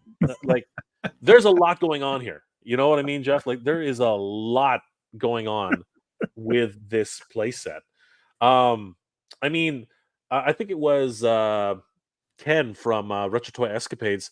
He's basically like, yeah, if you didn't if you could possibly mistaken this as not being snake derived, there's something wrong with your eyes, because there are snakes everywhere. There's snakes on the balconies. It's crazy. There's snakes on the balcony. There's snakes on the rafters. There's snakes coming out of the tower. There's snakes like on the front entrance. Snakes everywhere. And yeah, I basically, think the gold snake is the one that's really throwing it off for me. That one seems the most out of place. Like the rest I can kind of dig, but that gold mechanical one seems like, what are you doing here? 100%. And I'm on board with you. I'm definitely 100% on board with you there. The other thing about that is, but the one thing about that though is it's actually a vehicle. So it being a vehicle, I sort of give it a pass because yeah, I'm very excited for that type of thing. The fact that it can be detached, because if you look at this image, let me just bring it up. If you look at this image here, where are you? Okay. Yeah, if you look at this image here, you'll notice that the vehicle's gone. Right? Yes. Yeah. And of course, this is the interior. And the interior actually looks much better. I think we can all agree the interior looks amazing. And the reason being is because that's where all the action features are, right? You have the control tower, right? The computer. You have, the monitoring stations. You have the weapons rack. You have the Iron Maiden. You have this amazing, and this is what really gets me. This is an amazing throne room. I mean, look at the blood coming down from That's cool. from the snake mouths. You got the heraldry of Lady Slither in the background. You got all the freaking snakes. This could double as a Conan the Barbarian Tower of Set playset. 100%. I could totally see this, right? You got that damn freaking ladder. I was saying this the other day. The world of Eternia is so weird. They have all this freaking technology, but they always have a goddamn freaking ladder for every single playset they've ever created. They must have that ladder. It's but like, where does that ladder come to? Like, you have to jump up to get to the ladder. Yeah, exactly. It's absolutely ridiculous. You have the drawbridge and the gate. Love it. Look at all that. Again, snakes everywhere. Snakes. More snakes, please. They're everywhere. We even have a hatchery. Holy crap. Man, all the ideas, and I love them. I really do. but there were like way too many ideas. And then we have the snake jail with the torture device. Oh my god, that really got me. I'm like, oh, torture devices. That is Don't the talk, will you? S and M to the max, Jeff. Yeah. S and M to the max. Somebody wants to play tonight, man. Somebody wants to play tonight. And then we have what I affectionately call the Gorn statue. It looks like the Gorn from Star Trek. You know what I mean? When Captain Kirk fought the Gorn, I swear to God, that is what that is. This is a freaking Gorn, a gigantic freaking Gorn. Like, seriously, you can't unsee it now, Jeff. Now that you've seen it, you cannot unsee it. It's there. It's burned into your mind from now on. That's what it is. This is definitely a fun. This is a more fun playset from behind. Behind. Yes, 100%. I love the interior is incredible. I will back this for the interior alone. I think the interior is the winner. The exterior, it's okay. Okay, like there's it's you look at it long enough and it starts to grow on you. Really, it does. But there's a lot going on here. And as I said earlier, I think a lot of people are upset because they were sold on this. You know what I mean? Like, I think that's actually where people's expectations sort of like were let down. They were looking at their shelf space and going, "This is what I need." Exactly. I mean, like when they showed how big this was compared to Eternia, people. Let me bring up that clip. Give me 1 second. I'm gonna bring up that clip, and I'm gonna let you guys listen to the moment where they bring in the actual where they bring in the actual playset, and it was the reaction was I think not what the Mattel team expected. I think that really gave them an indication. Are you guys ready to see it? Yeah, no, it's crazy because you're not wrong.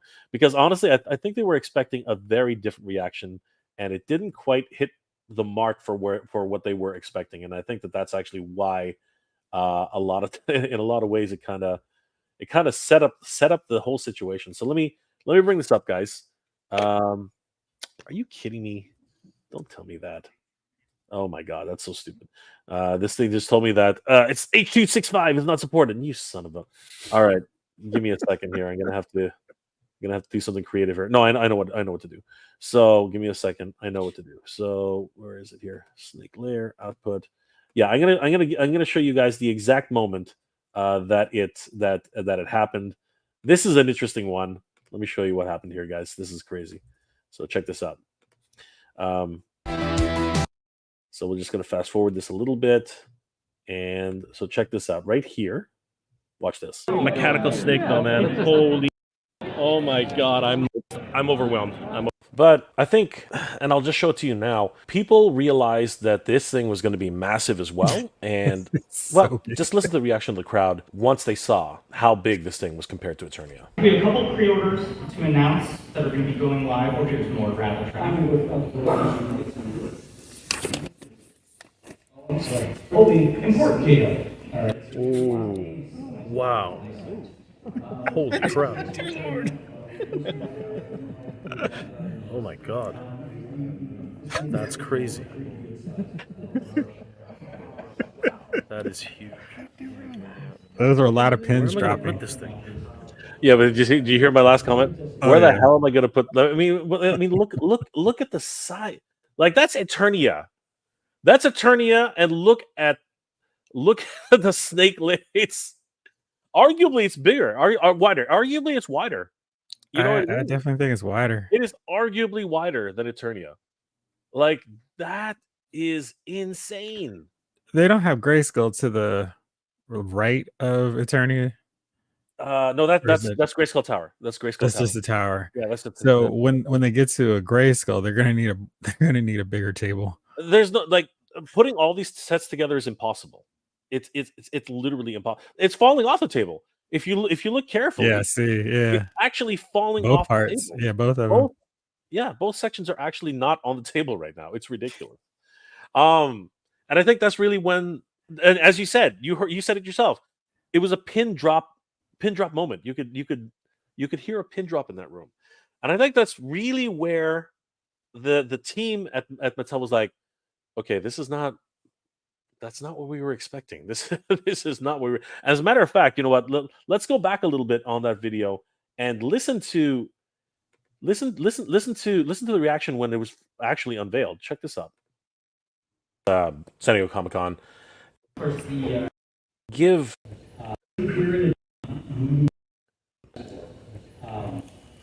is the snake. oh my gosh, that's crazy. After the panel, moving the shroud off of the place that you see in person. But here it is in its glory. We are super excited about this thing. So this is an original playset. This is all new. So you might have heard a few oohs, a few ahs, but I think you also maybe heard some oh. I think you might like. Usually, when something this big, okay, when the Rattler was unveiled, it was thunderous. Like people would not stop yelling. It was absolutely insane. Unfortunately, when they this one showed unveiled- ROM at the Yeah. Hasbro panel, it was like, exactly, and I think that's really it was one of those oh shit moments. You know what I mean? Like, cause like, but as I said in the video, I think people were just taken aback for a minute, right? They didn't exactly know what to think when they saw this, so they were reserving judgment until they actually saw it in person. But later on, we saw just how big it was, and that's actually where I think a lot of things got into perspective. A lot of people were like literally, it was that well, they That were literally audible taking in a gasp. breath. Yeah, they were taking in a breath and you could hear in the background myself and Toy Sorceress and Michael, and we were just whispering we were literally whispering to ourselves. We're like, where the hell are we gonna put this thing? Like, and we're like, oh my god! And I think you can even hear Michael say, "Oh dear God!" Like you could actually hear him say, "Whole like it was a crazy unveil. It really was." And to their credit, this thing is incredibly detailed. It's incredibly detailed. It's incredibly designed, and I really do say that. For what they did, I am supremely impressed. I mean, the interior is gorgeous, right? The interior is absolutely gorgeous. I think that what really happened, there are way too many ideas here. I think that's really where it comes down to. There are way too many ideas. There were way too many, and they try to jam everything into here to give added value to this campaign. Because obviously, when you're gonna try and get this in a crowdfund, knowing what I know now, okay, a single action figure, Jeff, we needed $100,000 just for an action figure. Imagine a playset. You know what I mean? It's a hell of a lot more money. So I think that they felt that they needed to add value to the proposition. I think that they really felt we really need to bring something more to the table in order to get this thing and people excited. But I think there is also something to be said that people were expecting this, right? Not this. You know what I mean? So there's a lot to be said about that because that seems to be the prevalent attitude right now. Everyone's saying this is not what I backed. You know what I mean? I'm getting a lot of those comments that's not what I expected, right? So How much do you think you would have paid for that? For this, yeah, that. for this, if all things are being equal, I as a crowdfund, I think to be fair, I would be in on it at around $200. To be fair, but the reality is this should go to retail. In my actual opinion, because it's not big enough. This is going to be about the size of Castle Grayskull. It shouldn't be any bigger than Snake Mountain, in my humble opinion. You know what I mean? There's a point at which you got to understand, that these playsets, as big as they are, right? They have to fit together in a world, right? I mean, this thing should not be bigger than a mountain. Right, this thing should not be. This thing should be about the size of a castle. You know what I mean? And I think that in trying to give value to the consumer, which I appreciate, I 100% appreciate what they tried to do. I totally get what they tried to do, but I think in shooting for the moon, the actual target, the consumer was actually missed. I think that what they promised, and again, what they promised versus what was delivered is also um, a major sticking point. You know what I mean? Because at Eternia's Choice, they showed something which is very similar to this, right? And I think that's what people were expecting. So yeah, it's an interesting situation here. But as we know, Jeff, and I guess you didn't know this, but let's bring this up. After and this was what was really surprising about this whole situation. So after the unveiling and after everything was put out, and the reactions happened and what have you, a week later, about no, not even a week, it was like 4 or 5 days later, um, Mattel, puts out a survey. They never do that. They never put out a survey. And this survey actually came up and said, "We want to hear from you about the upcoming Snake Lair crowdfund." This was unheard of. This was something which kind of it shocked all of us, a lot of us, and it was interesting too because this was only published on a Instagram story. It was not published on Facebook. It was not published on Twitter. So there was a small size sampling group, right? It was only a small size sampling group, and but the questions are more interesting than anything else. And I see a question in the chat. Let me just get that. Where was it? Where is here? Maurice Phillips. Do the sides of the playset close in, or is it naturally that wide open? So to answer that question, here it is, which is something I think they should have brought up in the announcement. So opened up wide, we see just how big it is, and of course they compared it to Eternia. But if you scroll down further, this is how big it is when it's closed. The whole playset actually curls around like a snake. Very snake-like, right? And becomes a very, very compact set, almost like a tower in and of itself, right? So to answer your question, Maurice, it is very, very compact when it actually folds over in on itself. It's actually more compact than Grayskull or Snake Mountain. It's very, very tight. So in terms of actually putting together as closed, singular closed items, you actually could theoretically put this in anywhere. It's actually very, very nice and displayable. But what was really telling, Jeff, on this survey were the questions. Check this out. Overall, how excited are you about the Snake Lair crowdfund? I cannot wait. I'm not sure. I want to hear more, or I am not a fan. Man, these are serious survey questions to ask your consumer base. I like it. Yes. The second one, and this is the one I think that got everybody. If we set the price, if the set price were at $300 US, including shipping and handling, would you back this project based on what you know today? Yes, no, or not sure. Right? That is a big tell. You know what I mean? I feel like the not sure doesn't help them, because it's like put yes or no, and if you say not sure, then you need a why, because that just saying not sure is like that could be people who aren't going to back it anyway. I wonder how much that shipping and handling would be though. Yeah, no. For me, if it had shipping and handling, 100%, I'd be all in it, right?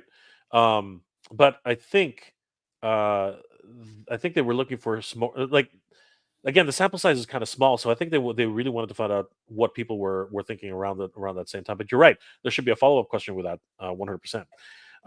But there isn't, because if you click on not sure, nothing happens, right? other than the radio button. Which features or the set are you most excited about? Now, this is interesting. They left it open to your interpretation, which is hard for someone gathering data, because now you got to gather all these answers, which are varying in degree, right? Course. And try to collate that. So that didn't do them any favors. And then similarly, which features are you least excited about? Wow, this one I think is actually a little bit more targeted, because it only asks about the set features that are in there. So yeah, but no matter what, because you didn't list the features, it really is kind of hard for you to get all those actually into the survey. But lo and behold, today or yesterday now, they did actually have an announcement because it was announced, surprisingly, to a lot of us actually, that where is it here? Let me just put it up here. Masters. In a surprise announcement, Damon Nee and Dylan Price ended up announcing that for as far as I can tell, one of the first times ever, the project is postponed.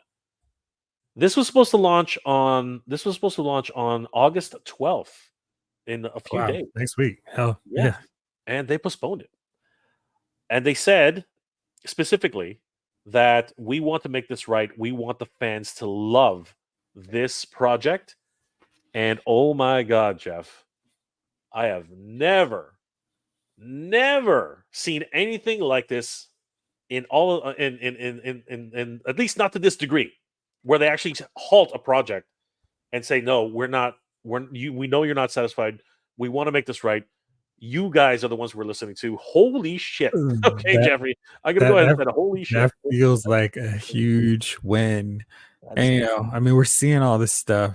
The adult collectors are the one driving toy sales, so it makes sense to actually listen to the demographic who is paying for this stuff, who's backing these big 300 plus projects, and not going, "Here's what you're gonna get, whether you like it or not." And they can tailor it, change up some stuff. I mean, I don't know if it's realistic to expect a complete overhaul, but if they're gonna go, all right, you guys said it was too expensive, we're gonna take a few things down and make it 250, 200. If we lose a portion aside of this thing, will you guys be happy? I think that's great, and make it more of a collaborative process with the consumers who, directly. You've got the evidence, you've got the numbers, because it's not little Johnny going, all right, Ma, I sold all these newspapers. I delivered all these newspapers. I've got my 300. Go ahead and put that credit card order down for my new Snake Lair. I mean, it's people who are working, doing the grind, and then, all right, cool. I'm going to splurge. I'm going to get this thing. And that's, I think this is a great first step. And this would be something that other companies, hello, Hasbro, should also take into consideration. You don't have to have we're not doing any more Black Series Star Wars HasLabs. Just ask us what we want, deliver that, and you're all good. Yes. But here's the thing about that too. And somebody said it earlier. I'm actually going to bring it up if I can find it. But here's the reality. I tip my hat to Mattel. It's taken a lot, and I mean a lot, to do what they did today. I cannot believe the amount of decision making that this must have come to, right? And I really do applaud everybody who worked on this project, because what I see here is a labor of love. You could tell they wanted to squeeze every ounce of Eternia lore into what is in this package. I mean, looking at the looking at the design itself, just looking back at it, you can see right here that every piece of Eternia is represented in here. Okay, like all the tell signs of an Eternia playset are here. The computer console, the elevator, right? Signature to 3 playsets in Eternia, right? The shelf, the weapons rack, right? The drawbridge, the throne room, the trap door, which is actually embedded into the prisoner area so they can escape, right? The tower, right? The laser turret at the top. These were all, again, fans. The fans put this together, and you can tell. And again, the interior for me, chef's kiss. I really love everything to do about the interior. The exterior, wow. I mean, they really tried to give extra value everywhere. But somewhere along the lines, I think they were shooting for something like this and ended up with something like this. And I think that was where the disconnect happened. And a lot of the fans basically, they're and this is very disingenuous. This is kind of not fair. A lot of people are saying that this is Imaginext, and I was like, you got to be kidding me! Come on, that's a terrible thing to say, right? But you know what? I can't really say without 100% certainty that it's not wrong. For example, and I'm only bringing this up as a matter of fact, but somebody sent this to me, and I did have to laugh. I mean, I actually did chuckle a little bit. Let me show you something that somebody sent to me, and like I said, this did make me chuckle to myself. I had a little bit of a what the hell moment, because this was let me see if I can find it really quickly. I thought this was hilarious, and this is actually why people are saying that it reminds them of Imaginext, because here. So we see this one here, Jeff. So that's the play set, and somebody sent me this, and I had to chuckle to myself. I couldn't help myself. I had to chuckle to myself, and I was like, oh my god, that is just so wrong. The dragon. I know, but I can see where they're coming from. It is a terrible thing to say it that way. It really is. But I did bring this up as just a matter of fact that what's in people's heads is sometimes it's ridiculous. I mean, like, it's not. It's very much a wonderful piece of art. It looks great, but it did miss the mark. I think that's really what we have to accept. It was, this is what people are expecting, and this is what was produced. Again, I think if they drop that vehicle, make that a separate thing, I think it is actually. Like, once you take it off. Right? Well, no, I meant like just don't even include it. Just make it a separate release on its own to retail or whatever. Make it a Target exclusive or something. There's the thing, right? Why did they do it? Because I think they wanted to add value, right? Because again, they really wanted to hit the price point where they needed to hit, right? The $300 price point, they needed to hit that, and I think that they were saying, okay, where can we add some value in here? Where can we get something extra to make people happy and to give them a reason to really back this, right? And I think that extra that they try to throw in is taken away from the Snake Lair. I think if they sold it separately, Black Boy Toy Joy said it really well. Let's see. Where is Can I post this? It's the last comment. It's 1228. It's the last one? Okay. Yeah. Yeah. All right, go for it. The mechanical snake vehicle is very nice, but it detracts from the entrance. Exactly. Yes, it's kind of like, which direction are you supposed to go in? It would make for a nice add-on if you want to buy it. And I think if they did it that way, that would be great. And then you could take off $50, $60 from the price of this thing. So you go, all right, it's $240, $250. I think people would be more excited about it and like, okay, cool. It's a snake. Because a lot of people also in the chat are going, it looks cool. I think it actually looks better than the let me see here, than the original art. Clint said this way back. Let's see. Where did he say that? Oh, 1217. Clint. 1217? Yeah. Let me see. 1220, 1217. Clint Jorgensen. If you took someone off the street, they would like the place that presented at Comic-Con versus the artwork. And I think, for me coming in cold watching this and seeing the different looks, I think this one's pretty cool too. I really think that if you take that Snake Trap, is that what it's called? It's a vehicle. We'll just call it the vehicle. Okay. Yeah, you take that out. I think it offers so much. And this one where you could put it on kind of like a side display where you can show off more of the back, because that is the cooler aspect to it. But yeah, I really think it looks cool. I think 300 is really pushing it, but you take it down to 250, 225. I think it's a cool play set. You know what? I think you're right. Honestly, I actually, you know what? I think you really have hit I think you really have hit the nail on the head. I'm hard pressed to figure out if there's a shot of this without the vehicle on top, because I could have sworn there was. From the back, we know for a fact that it does come off, right? So I mean, I think you're right. I think that in a world, if they had taken away the vehicle and dropped it $50, I think you're absolutely right, Jeff. I think that even $25 would go a long way at 275. Mhm. You know what I mean? Maybe Yeah. that's actually what maybe that's the solution. Maybe omit the vehicle, which is great. Make it into a Mhm. stretch goal, Right. right? Yeah, stress Make goal. it into a freaking stretch goal. Maybe Yeah. you're right. Maybe because honestly, if you just literally take this little guy away, right? It Mhm. starts to look more cohesive, right? Right. It starts to look more like a play set which people. As a matter of fact, hold on. As a matter of fact, if we look at there it is. Look at that. It's gone, right? This there it Mhm. is actually. That is the Yeah. tower without the snake vehicle, Yeah. right? Yeah, There it is. because I think you've got that your Star Trek head right there. Yeah.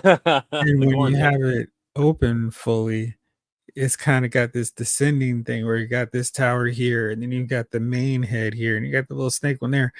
But I think what's wrong with this, just from an aesthetic look, you've got a gold snake, which is, I mean, the rest of them are green. So it's kind of like, what are you doing with this gold snake, which is causing, calling more attention to it. And then it's just kind of, it's not facing us. It's not really coming out to the side. Like that head there is nowhere near the main one. And it's like looking in the distance.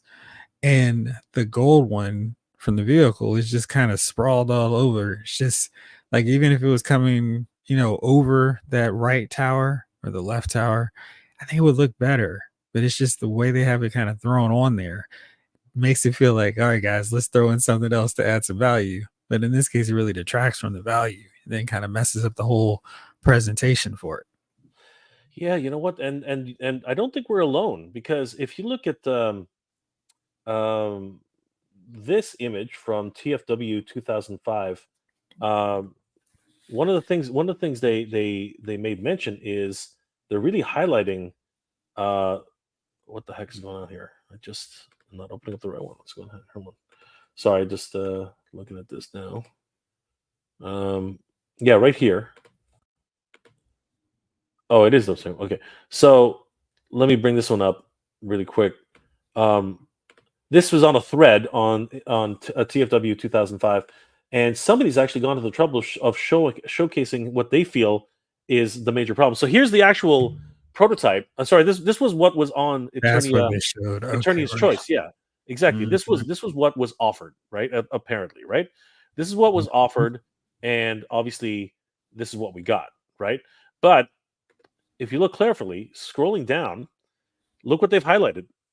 Right? They've highlighted the two problematic sections that they feel need work, and I think you're right, Jeff. If they just removed the snake vehicle, I don't know what it's called. Somebody can remind me in the comment section. But if they just remove the snake vehicle, all of a sudden this playset becomes a little bit more viable. You know Mhm. what I mean? It becomes somewhat more cohesive. I don't mind the snake on the other side. That he can stay, right? But the Gorn over there, he can stay. But yeah, Neil Hunter Hyde also at 1232 is also bringing up another issue with it. The visual on it. 1232. Yeah. 1232. Let's see here. 1232. Where is it? 1230. 32. Okay. A lot of 1230. 31. 32. That's Neil. But here, Clint. No, It was Neil's the Neil. one. Okay. Yeah. Oh no, here it is. Uh, No, go back. It was the oh, one it you was have. that one. I get a giggle. It looks like the vehicle's tail is picking. Yeah, it is actually impacting on the Yeah. on the action. Yeah, it's actually an obstruction, right? Mm-hmm. It's getting in the way, and I think you're right. I think Neil makes a very good point. But I really think that you're making a good point too. If you just eliminate it and make it into a stretch goal, you know what I mean? Maybe Mm-hmm. that's the key. Maybe that's all they need to do. Maybe they just need to make it into a stretch goal, right? Yeah. Because there's a lot here, and it really does come down. It really does come down to KISS. Keep it simple. Less is more. Mm-hmm. I think that you know what you're definitely onto something, Jeff. I think you and the chat are definitely onto something. 100%. Right? It's crazy. Aaron Paulson. It would also depend on what they plan for tiers for that price. It's still hard to see the value at 300 USD. I see some value. I see some like, especially with the vehicle itself. I do see the value at 300. But I think Jeff is right. If you knock this down to 250, right, and then make that a final stretch goal, meaning, right, that you don't necessarily have to reach that stretch goal. Very much. No, I'm serious. Very, very similar to the way they sort of flubbed it with making King Grayskull the final, super prize. Everybody gets a Grayskull. You get a Grayskull. You get a Grayskull, right? I think that really kind of like actually derailed their whole intention, unfortunately.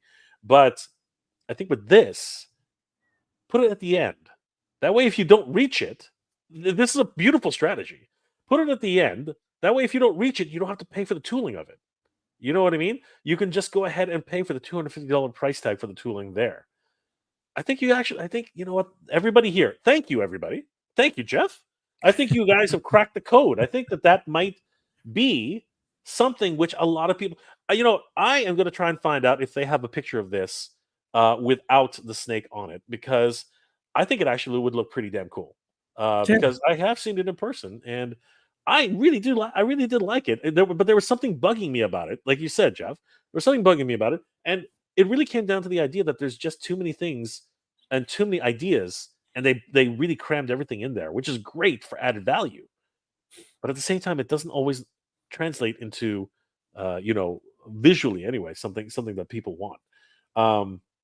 And again, there's also promised versus what we got. That a lot of people saying bait and switch. I don't think that's what they were trying to do. I think that they were trying really to give added value. That's my I think it was just more of here's a basic first rough draft of our Snake Lair, and here's what we got. Absolutely, I totally agree with you. WS Dawn of Pops should have used the Snake Temple of Conan. It really does to me look like a wonderful Conan lair. And honestly, I'm not gonna lie, this guy would look perfect in that freaking tower. I think he would look amazing. Slicing off the heads of snake people. This guy would be freaking amazing. Huge thanks to Super 7 for making this happen. This was amazing. But yeah, I mean, a lot of things to take away. A lot of things to take away from this. But yeah, thank you. I think you guys nailed it. I think you guys actually really did nail everything. And I want to thank everybody for being here tonight. Pabesco, for me, it has nothing to do with the look. This doesn't tug on any nostalgia strings. I would rather have something like cartoon Snake Mountain. That's interesting too, Jeff. You and I, we started off this whole stream by saying that this is the golden age, the silver age, the renaissance of toys. So does that I think that really does factor into this. There's no nostalgia attached to this, right? There's a lot of things going on. There's a lot of factors going on here, man. There really is. I mean, technically, all the new Snake Men, they were actually proposed years ago by Axel Jimenez, right? As so people did know about them. We have seen them before, way back when. And of course, once again, way back when, this version was teased by Axel Jimenez with these sketches. And that's actually why I think people were expecting this. I think that there's definitely something to be said about how this was handled. So again, I'm going to go ahead and say that I think that the design team for Mattel did an incredible job. But I think that there was, trying to balance value and, what was promised versus what was delivered is actually where we're sort of like having that mixed messages here. So another thing, the gun, as opposed to being on the top part of the tower, being lower, like where the snake head is, I think is a really nice design. And it kind of, so like where that little antenna piece is, that snake being on top is fine.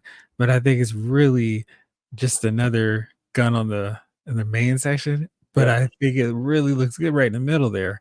And maybe instead of that snake, the golden snake, we just put a little blaster set there. I think that would do a lot to it too.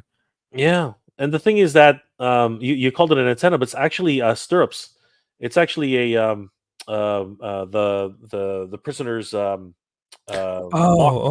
Yeah. Gotcha. And as you can see, right, once again, just not to beat a dead horse, But if you look at the main side of the building on the right, this original set here, which was proposed as the Eternia's Choice, is definitely the original sort of design that Axel Jimenez had conceived of once upon a time. And there were a lot of people originally who were talking about the fact that they wanted this as a Cobra hangout, to double as a Cobra hangout. I think there is definitely something there as well, where people were expectation versus reality. I think get us that- every time. I think that reality also hit people in the face quite a bit. Or in the nose. Jeffrey, what an amazing evening. A lot of great things that we saw tonight. Another Jeffrey says, Axel's art is amazing. I think as fans look to that artwork as part of the fantasy. And I think that's actually a big reason why people are a little bit taken aback. Yeah. WS Dawn of Pops. Yeah, the torture device to hold a prisoner. Absolutely. Adrian Sanchez, what's going on, my friend? And Black Boy Toy Joy. It needs the snake bitten mighty spectator figure. Oh my goodness. And I think that 705 will get the highest praise tonight. It doesn't look Motu enough. I think that's arguable, but I think the front, maybe there's something lacking there. I guess we'll see. Jeff, thank you again for being here tonight. It's been an absolute pleasure, my friend. Oh my Absolutely. God, what an evening. Jeff, what are you working on, my friend, and how can people reach you? You can always catch me over on Lyle's Figure Files every Thursday, 8:05 p.m. Eastern Time. I do a live. On Wednesdays, I do a movie, TV, comic book, pop culture one with some of my guys. Do that at Wednesday at 8:05. And I'm always working on different feature videos in between those lives. If something pops off, like the Once a Man Cobra Commander fiasco, I'll do a quick video. But I'm always doing at least 2 or 3 videos a week. So you can always tune in. Appreciate anybody checking it out. And thanks for hanging out with us tonight.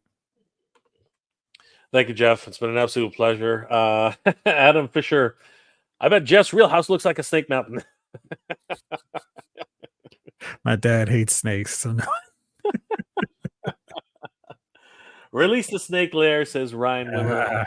And Stone Cold, what's going on, brother? How you doing tonight? Clint Jorgensen, going to take over 6 months to hear from Mattel. No, that's not true. They're going to be pretty quick about this one, I hope. Neil Hunter Hyde, 40. What the heck? 40s and orgies. Your username made me double take. Yes, 40s and orgies. I did that the other night too. It really was quite the double take moment. I even said it on camera. That was hilarious. Nolan, terrific show, guys. It was a blast as always. Take care. Good journey and Geek Proud. Jeff, close it up for us, bro. Close it up for us, brother. All right. Well, for another episode of Mega J Retro and Lyle's Figure Files, this night has been filed. Take it easy, guys. Thank you, boys. Guys, I hope you're all doing well, staying safe. And as always, everybody, thank you very much for watching. Good journey. Geek Proud.